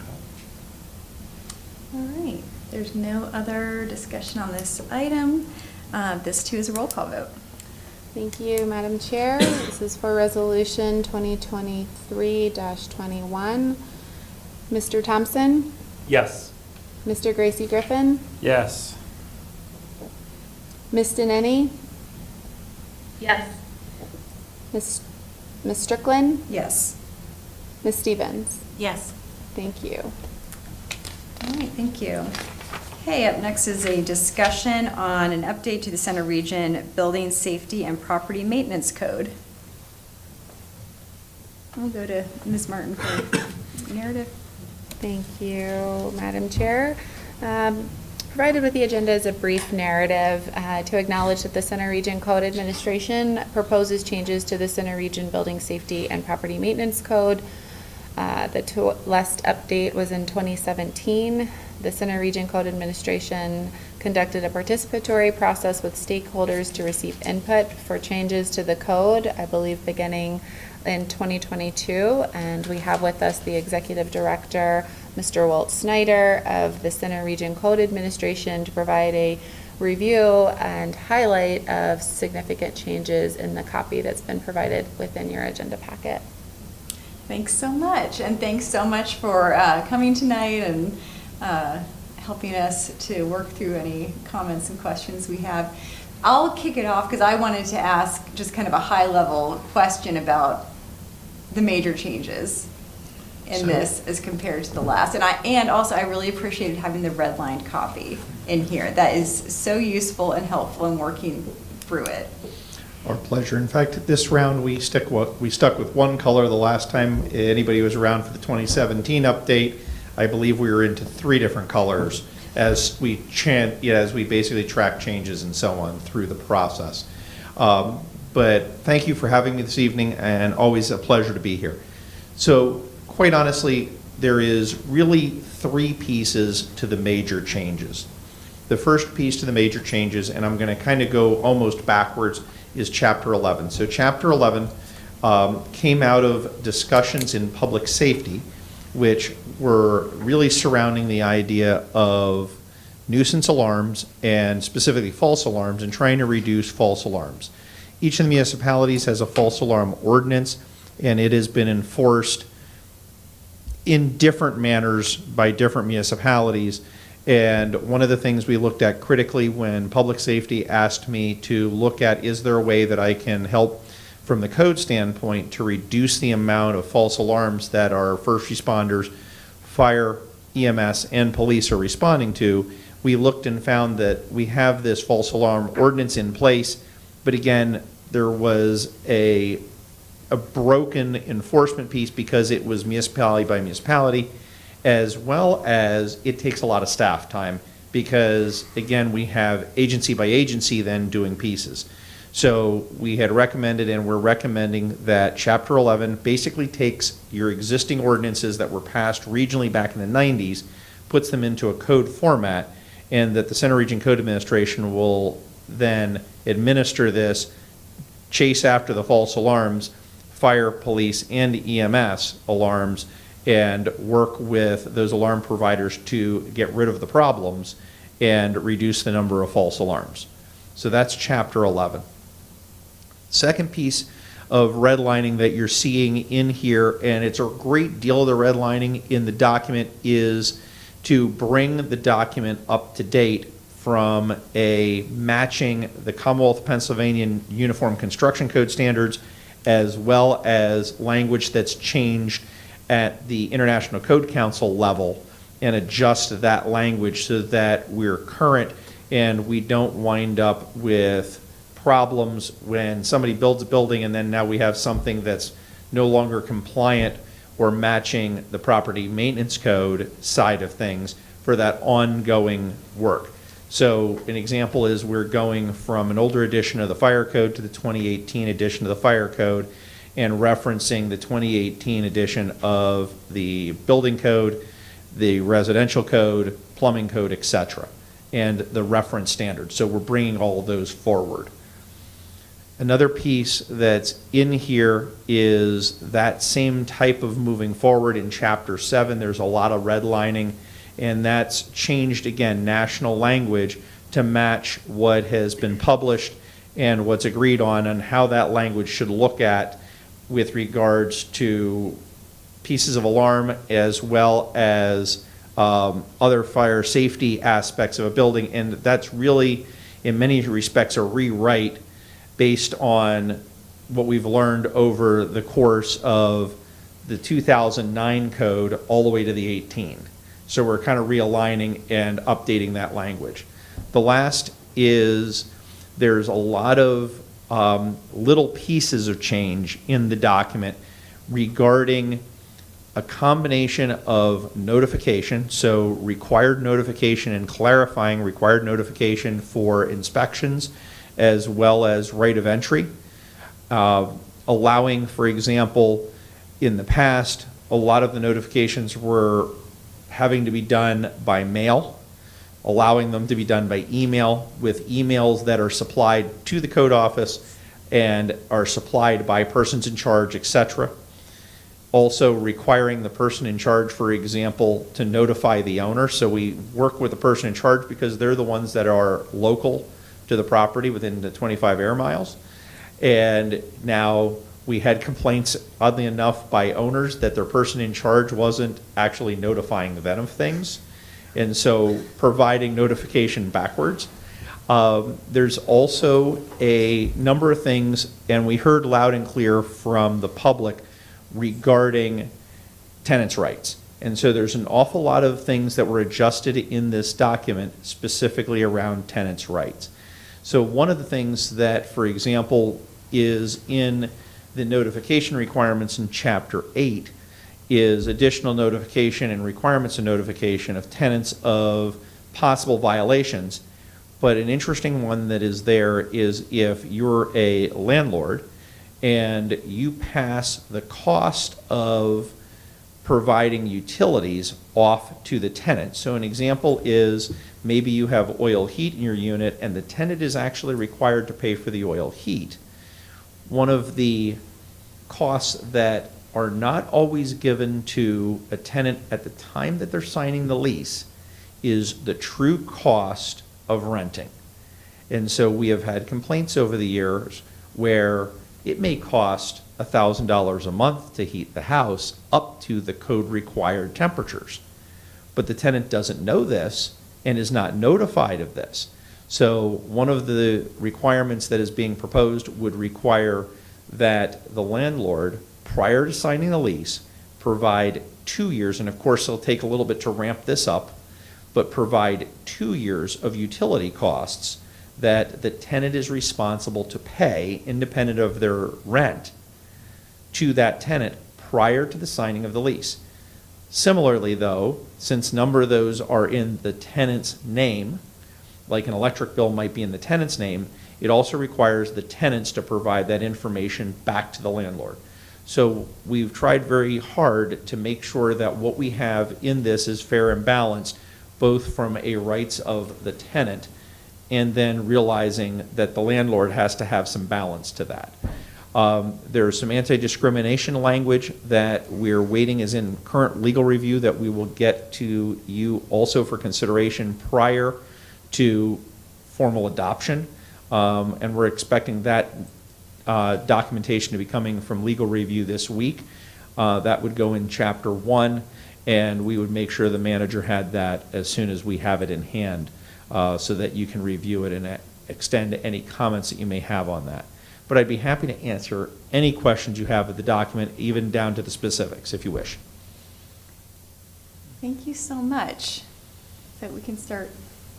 Sure. Actually, about the notification, I might have been misreading it, but it said in there something about the tenant's right and fire safety per municipality.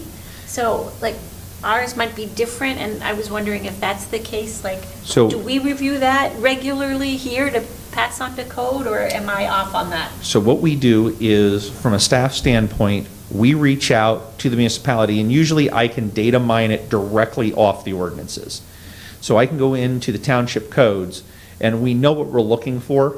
So we're pulling the most recent data and putting it onto a website that then the landlords can point to.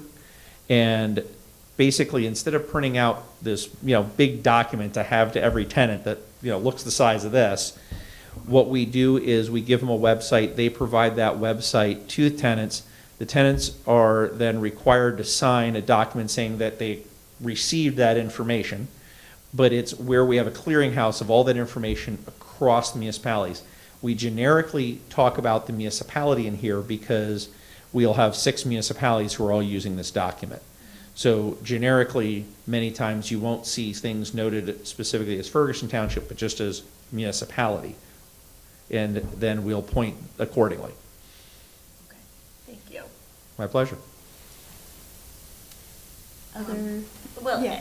and the other thing, it was, so the false alarms, it just seemed like 3 written warnings was awfully generous.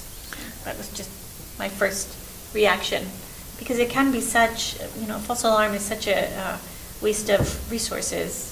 I don't know, was that agreed upon by everybody somewhere? The answer is yes. And Okay. so a couple of things. First of all, that's traditionally what we've used.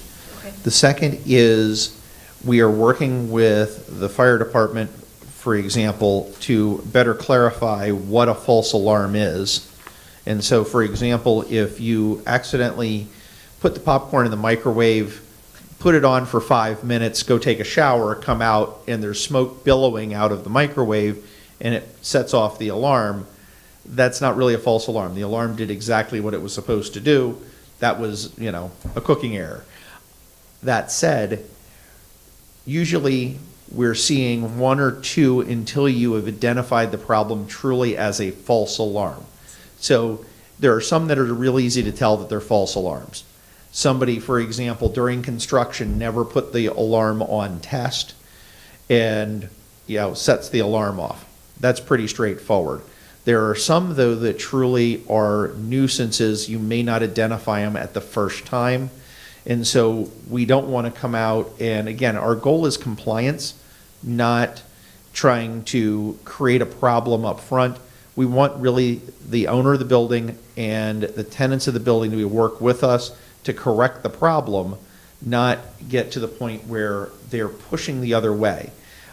We don't want somebody to be putting their alarm on test and us having to catch that the alarm isn't working properly. So our goal is to start out with some soft gloves, work between the fire, EMS, and the code office, as well as police, to be able to correct the alarm and have the alarm be doing its correct job. Makes sense, thank you. Thank you. Okay, Jeremy. And yeah, I was gonna say, I think the 3 is rather generous, because even a true false alarm, like if the alarm had a defect that the alarm company needed to address, especially, I don't know how this would even apply to a homeowner, but at least have the homeowner, have a chance to work things out with their alarm company instead of just being slapped with, a shame on you, you should have had your alarm working properly. Yeah, definitely helps keep a good rapport going in the community. Sure. About the utility cost to be provided to the tenants, I don't know if it has any provisions of maybe even, probably need to consider even maybe some I'm trying to think what word to use, like discretionary language, like maybe the previous tenant that lived there for 2 winters was maybe somebody that wasn't as comfortable with heat and kept their bill relatively low versus somebody that might be always cold that cranks up the heat and is like, wait, I thought I was only going to pay $500 a month in heat. Why is my bill $1,000? Well, so one of the things we do have in the code is a requirement to maintain the temperature within a certain boundaries. So when maintenance enters your unit to do any checks they do, we know they're checking on it. One of the things, by the way, that's going with this is a revitalization of what we call in the Property Maintenance Code Boot Camp. It will be named differently since we're changing the name of the code now to Rental Housing and Building Safety Code. But we're revitalizing something that we did. We had a couple of issuances of it a number of years ago, and we now have it actually already being worked on to be ramped up again, and that is an 8-hour program. Our intent is, once we offer it about 3 times so we kind of get the kinks worked out of it, that we're now going to video it and put it up on the web for on-demand use, so by module. So if you're a property owner and you want to know something specifically on the admin set of the code, you'll be able to go on at 3 o'clock in the morning and watch that when you're just looking for good stuff to watch. But our goal there is, again, most of the maintenance go in and they're checking to make sure. And the reason why they want to do that is if you're required to pay for the utilities and you turn them down in the winter, we have negative effects with respect to water pipes and sprinkler pipes. Right. And other things. So they are tending to be in the units on a regular basis to make sure that you don't adversely affect the building. So we know that temperature range they're supposed to be maintaining. And so it's difficult to get somebody to report otherwise, but we're assuming that you would maintain it in that same realm, and we would also educate folks accordingly that, look, these utilities are anticipated to keep the temperature in this realm. If you're going to make it hotter Okay. or colder, if you're talking about other energy usage, then realize that you might be having additional cost. So part of that's the education piece also to the potential tenants, and we're hoping that this goes a long way to at least get partway there. We're not saying it's going to be a perfect, but we're hoping that you don't think that you're going to pay $500 a month and get a bill for $1,000. You might get a bill for $1,100 because you like it warmer than the previous tenant. Right. Yeah, and that was my point, because I know there are some people like, it's got to be super cold or super hot for them, whereas me, it's like, just keep it in the middle, please. I knew some folks when I was here as an undergraduate that they didn't pay for their utilities in their apartment building, and in the winter it was as hot as the thermostat would go, and in the summer it was as cold as the thermostat would go. So, understand. And I do know there are people that in this town that do think they can turn their heat off in the winter, and thank goodness we do have good property managers that keep an eye on that. We do our best. Anything else?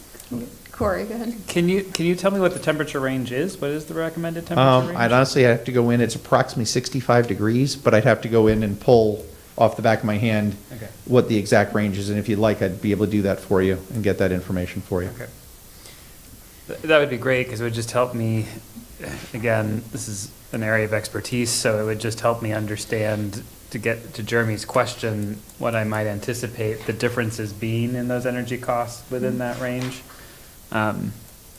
It might not end up being an order of magnitude, right? It might actually just be 20% here and there, and I think that's really reasonable, but it's going to depend on that, what we're saying that temperature range is.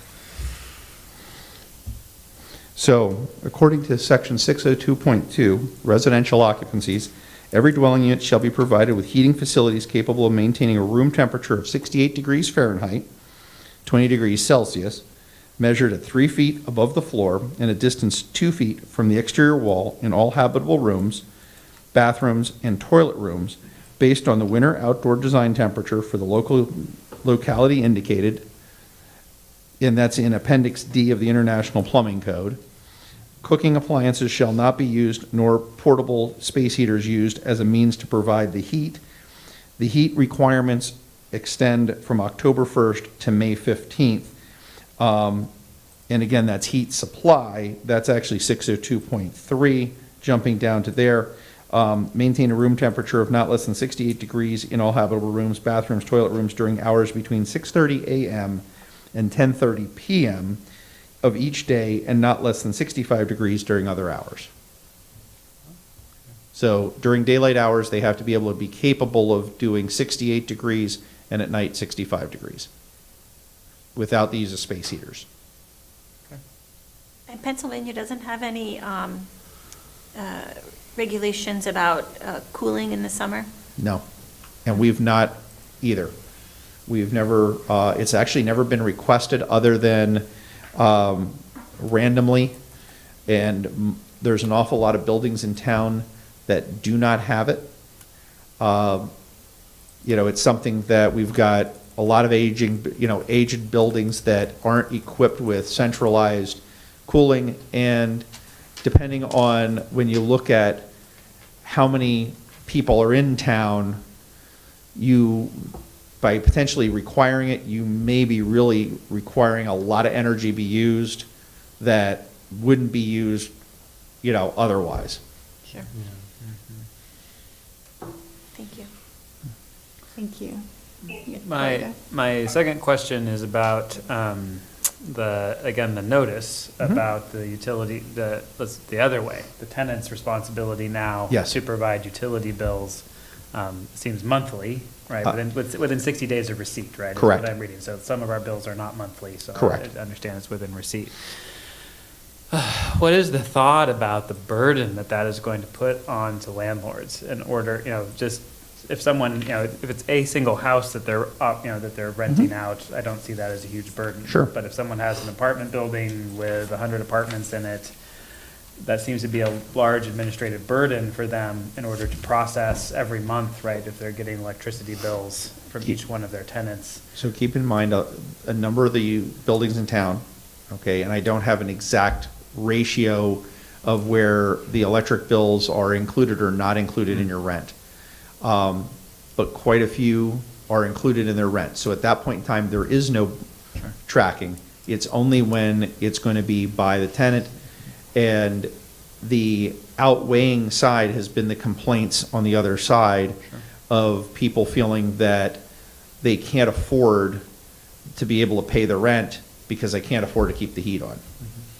And then we get into landlords indicating to them that in order to preserve the property, they have to maintain the heat in the property, even though the heating equipment's inefficient, the building is not energy efficient, and you've got a tenant then who is looking for assistance in some way to be able to pay their bills because they were not notified of this at the front end.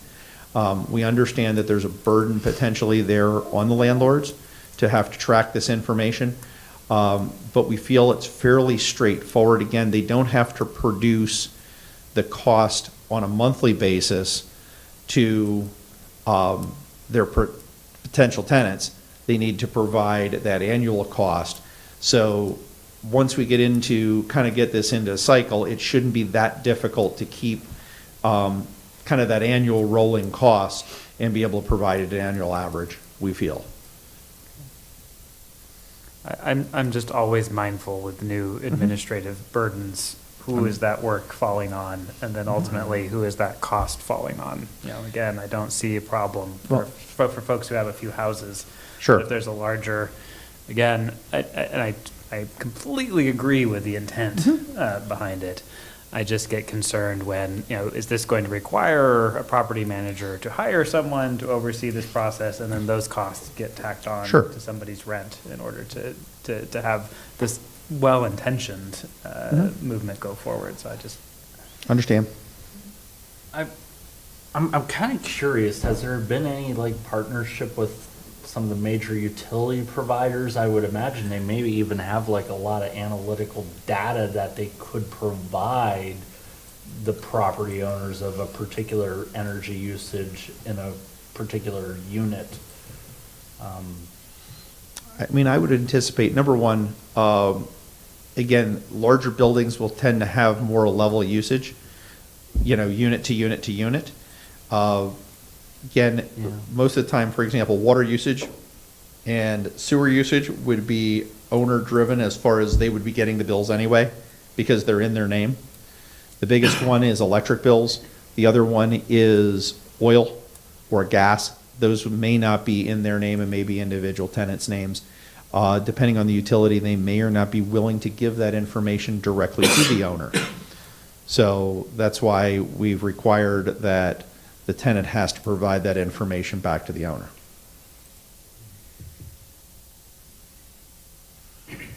Thanks. Corey, did you have anything else? No, I think I would agree with Jeremy. It would be interesting to, once this is in place, I know that I've worked with some utilities in the past that individual unit holders can actually provide base level data to others, like give access to somebody else so they don't have to be sharing the monthly bills.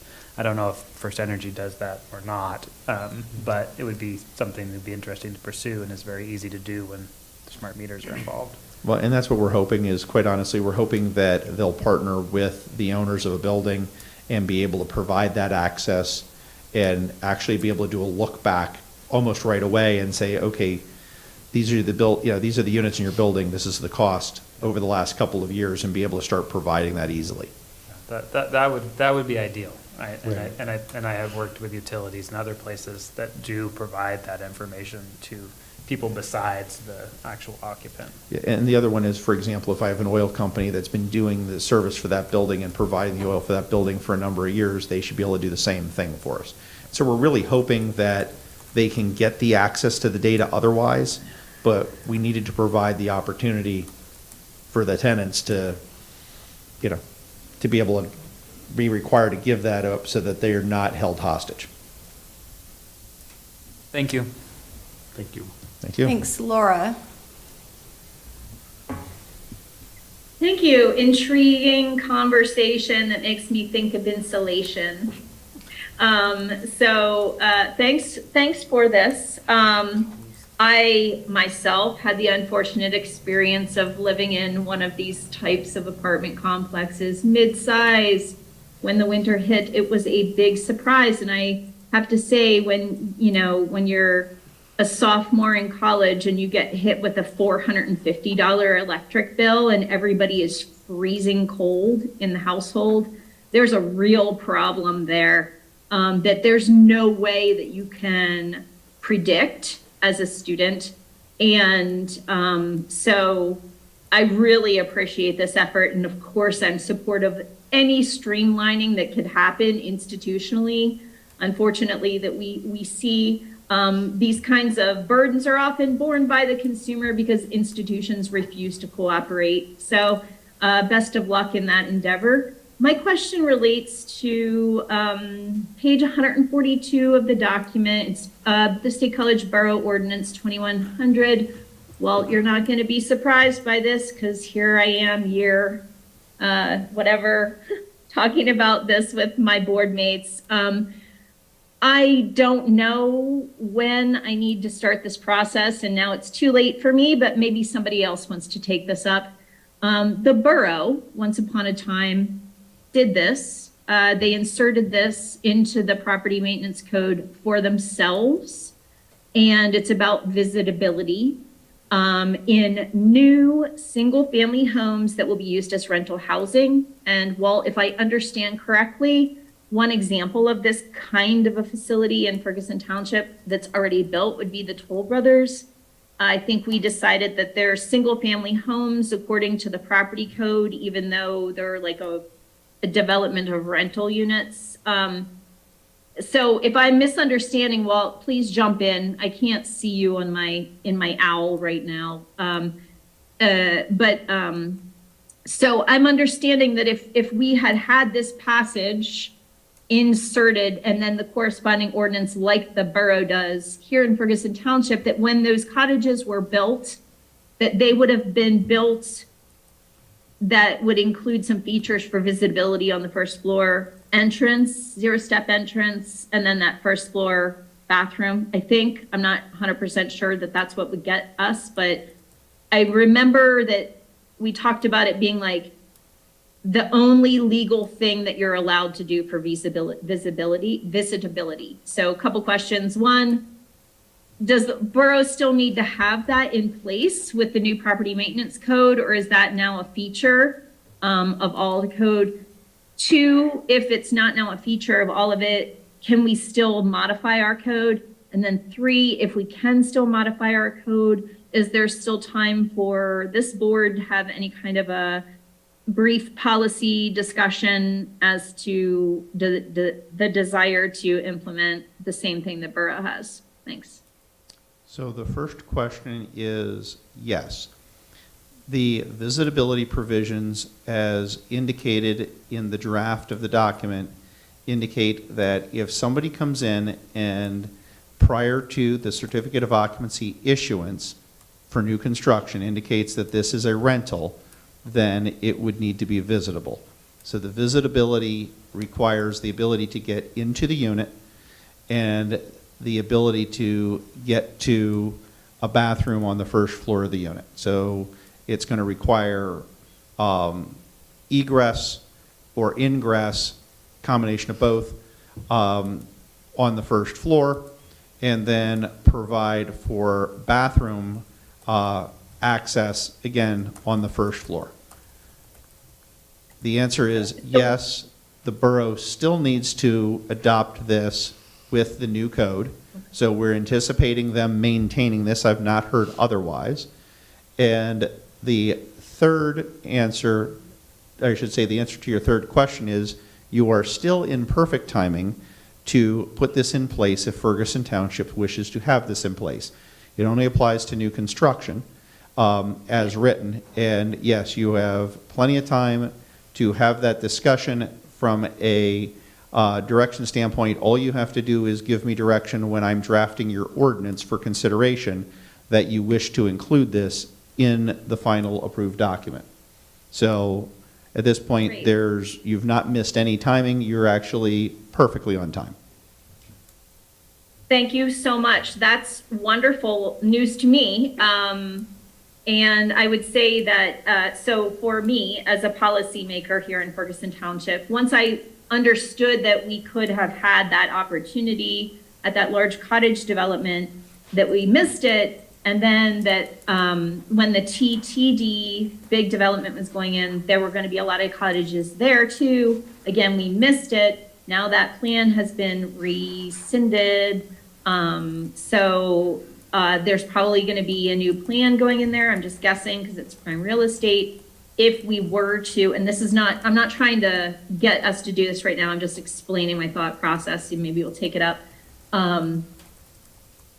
If we had this in place and there was like that cottage style building for student housing, which is so popular these days, if that was to populate that land, that 60 to 100 acres, 120 acres, what we would then have, if we were to put this in there, would be units that would not only be visible and accessible, but like more probably easily transition to a age in place kind of a place, even though there's not a bedroom. I don't know, I'm just kind of envisioning that there's more transitional opportunities with a community that's built with visibility in mind. So not just necessarily that certain segment of the population. So I'm not gonna, again, try to get us to discuss it right now, but I don't think that, it doesn't seem like this opportunity is often discussed in other municipalities, and I'm not sure why, because it seems like it would be a really good idea. So my only feedback for this draft would be, I would like to see Ferguson Township also have the visibility clauses or section put in as similar to the borough. So if we can do that, I would be supportive of it. At this point, Madam Otherwise, Chair- thank you so much for your changes that you're making. They all sound good. My pleasure, thank you. Madam Chair, I actually only need direction. I don't need a motion because you will actually review a proposed ordinance of this. I just need direction from the board as to what you wish included or not included in the draft ordinance. Thanks. And when, do we have an idea of timing on when the ordinance would come back? Current timing, go ahead, sorry. I just recall from our conversation that there's a tentative month, June of this year. Correct. Okay, so we could discuss this at a subsequent meeting and then give direction back. Okay. Mhm. Okay. Very good. Anything else, Laura? And then I just had a couple of comments. Could I just follow up on that? Yeah. So it's my understanding as I'm reading this, the visibility section is in here, right? In- So when you look at what was done when we did this draft, with very, very minor exception, all of the notations of what municipalities have chosen or not chosen are not here. If you look in the appendices, your previous ordinance is left in. That'll get replaced with the new ordinance, but it was left in so that as you're going through, you can see what you did or did not choose. Previously, the only municipality who chose the visitability provisions were the Borough of State College. Similarly, for example, the unlicensed vehicles is something that was written specifically for the Borough of Bellefonte because for some reason, a number of years ago, prior to the Center Region Code Administration working with the Borough of Bellefonte, they had included what traditionally has found its way into zoning was put into this code. So they have a section 316 unlicensed vehicles that no one else uses other than them. So there's a number of those throughout the code.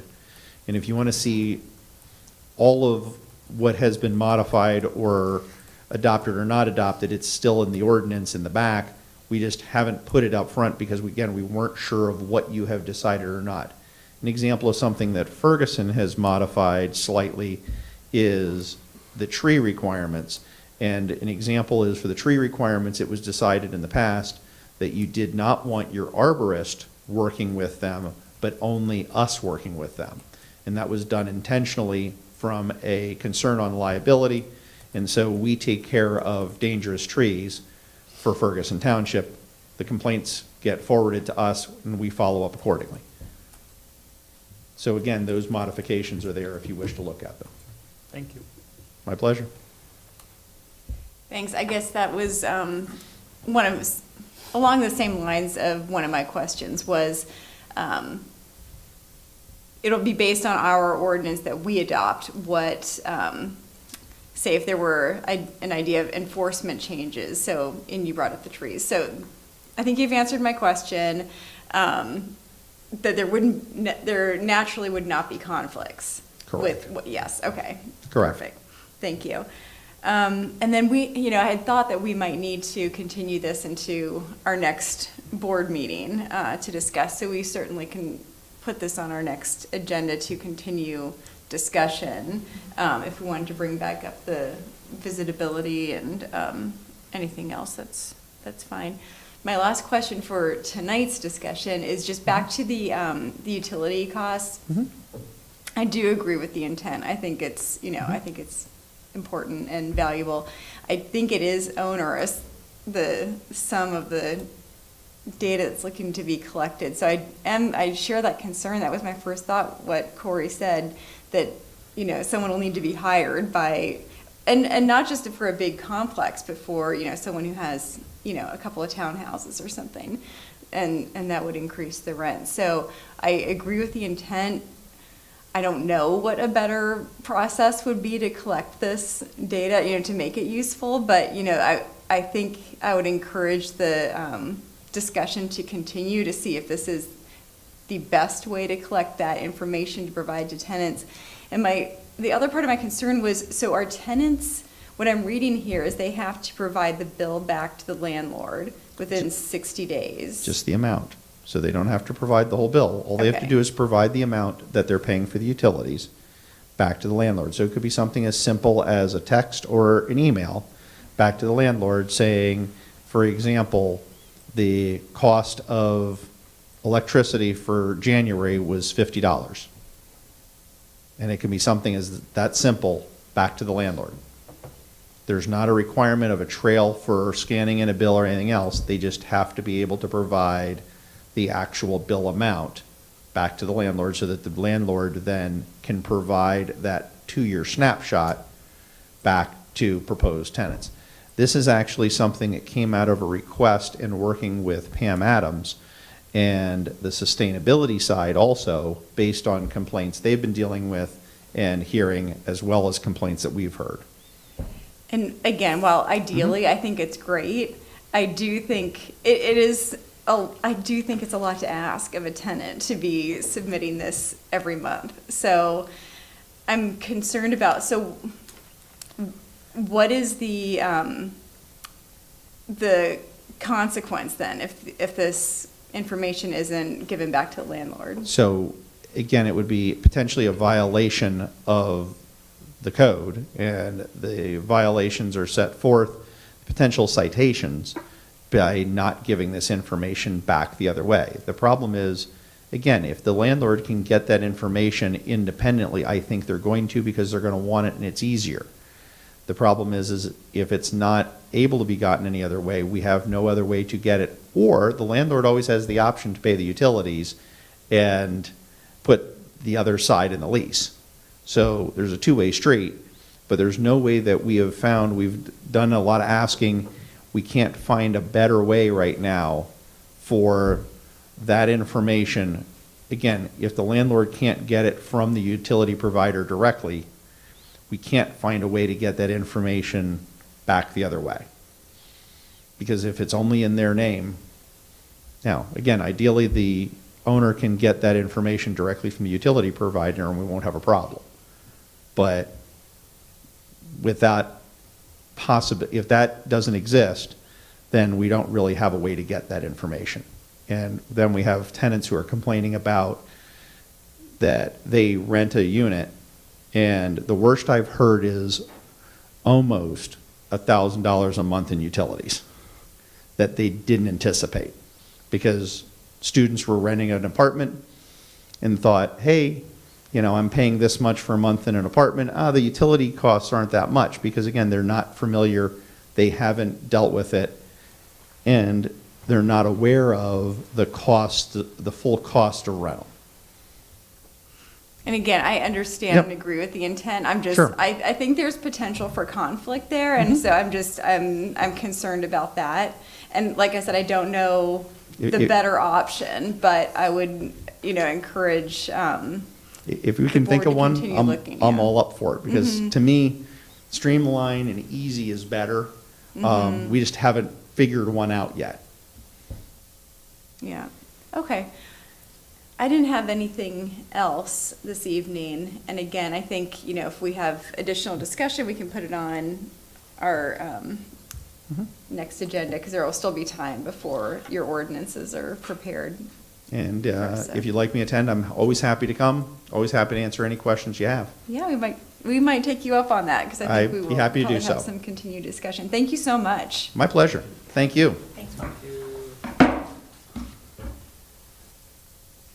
Okay, and moving on now to zoning variance. That's 2616 Tadpole Road, and we'll go to Ms. Wargo. Thank you. Can everyone hear me okay? Yes. Okay. On April 24th, 2023, Merle R. submitted an application for a variance hearing at 24006-046B. Property is zoned rural residential, and the applicant is requesting a variance from the RR setback requirements to add an addition to the 20-foot by 30-foot structure. The addition would encroach 10 feet into the setback. Staff's recommendation is that the Board of Supervisors remain neutral.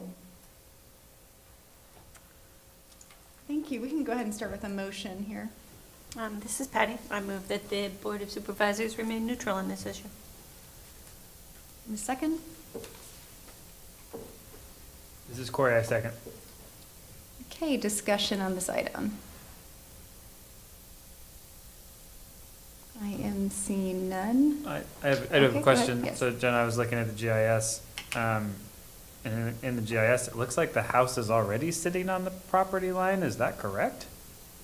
It does look like that. I noticed that too.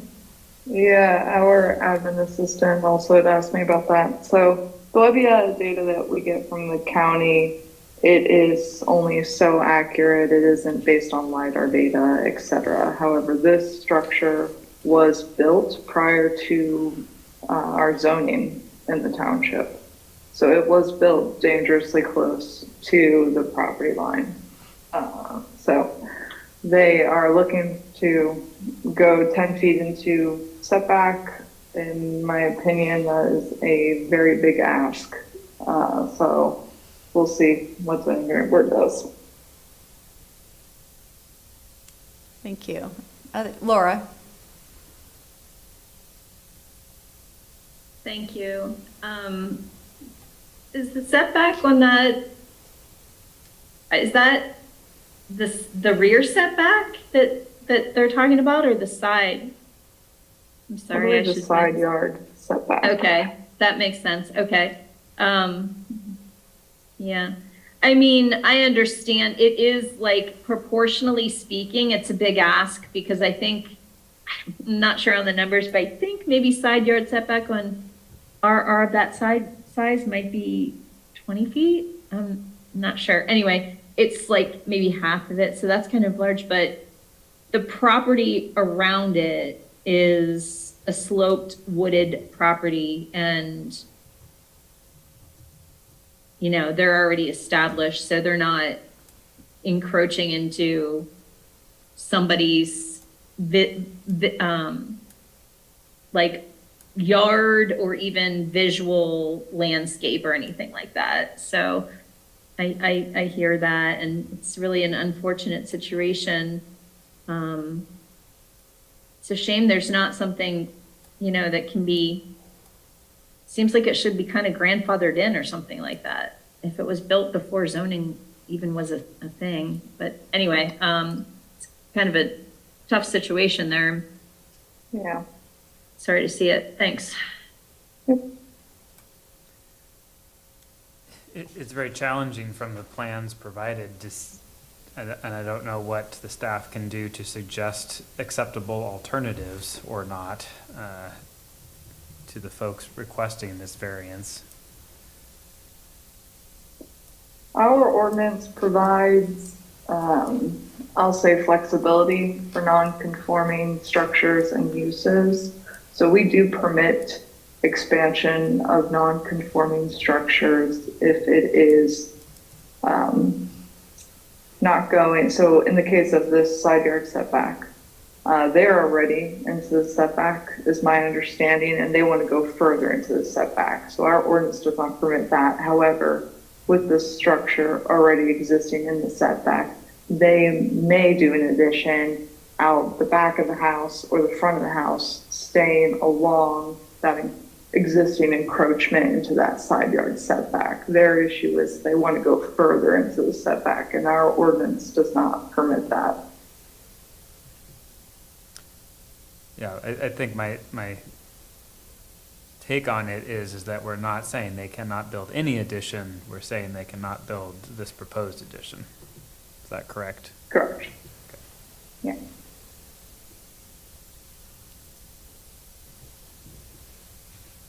Okay, any other discussion? Yes, Laura. I guess I'll have a question about that. So I appreciate that, Jenna, and you all trying to work that through with them. But again, that property is a slope property. If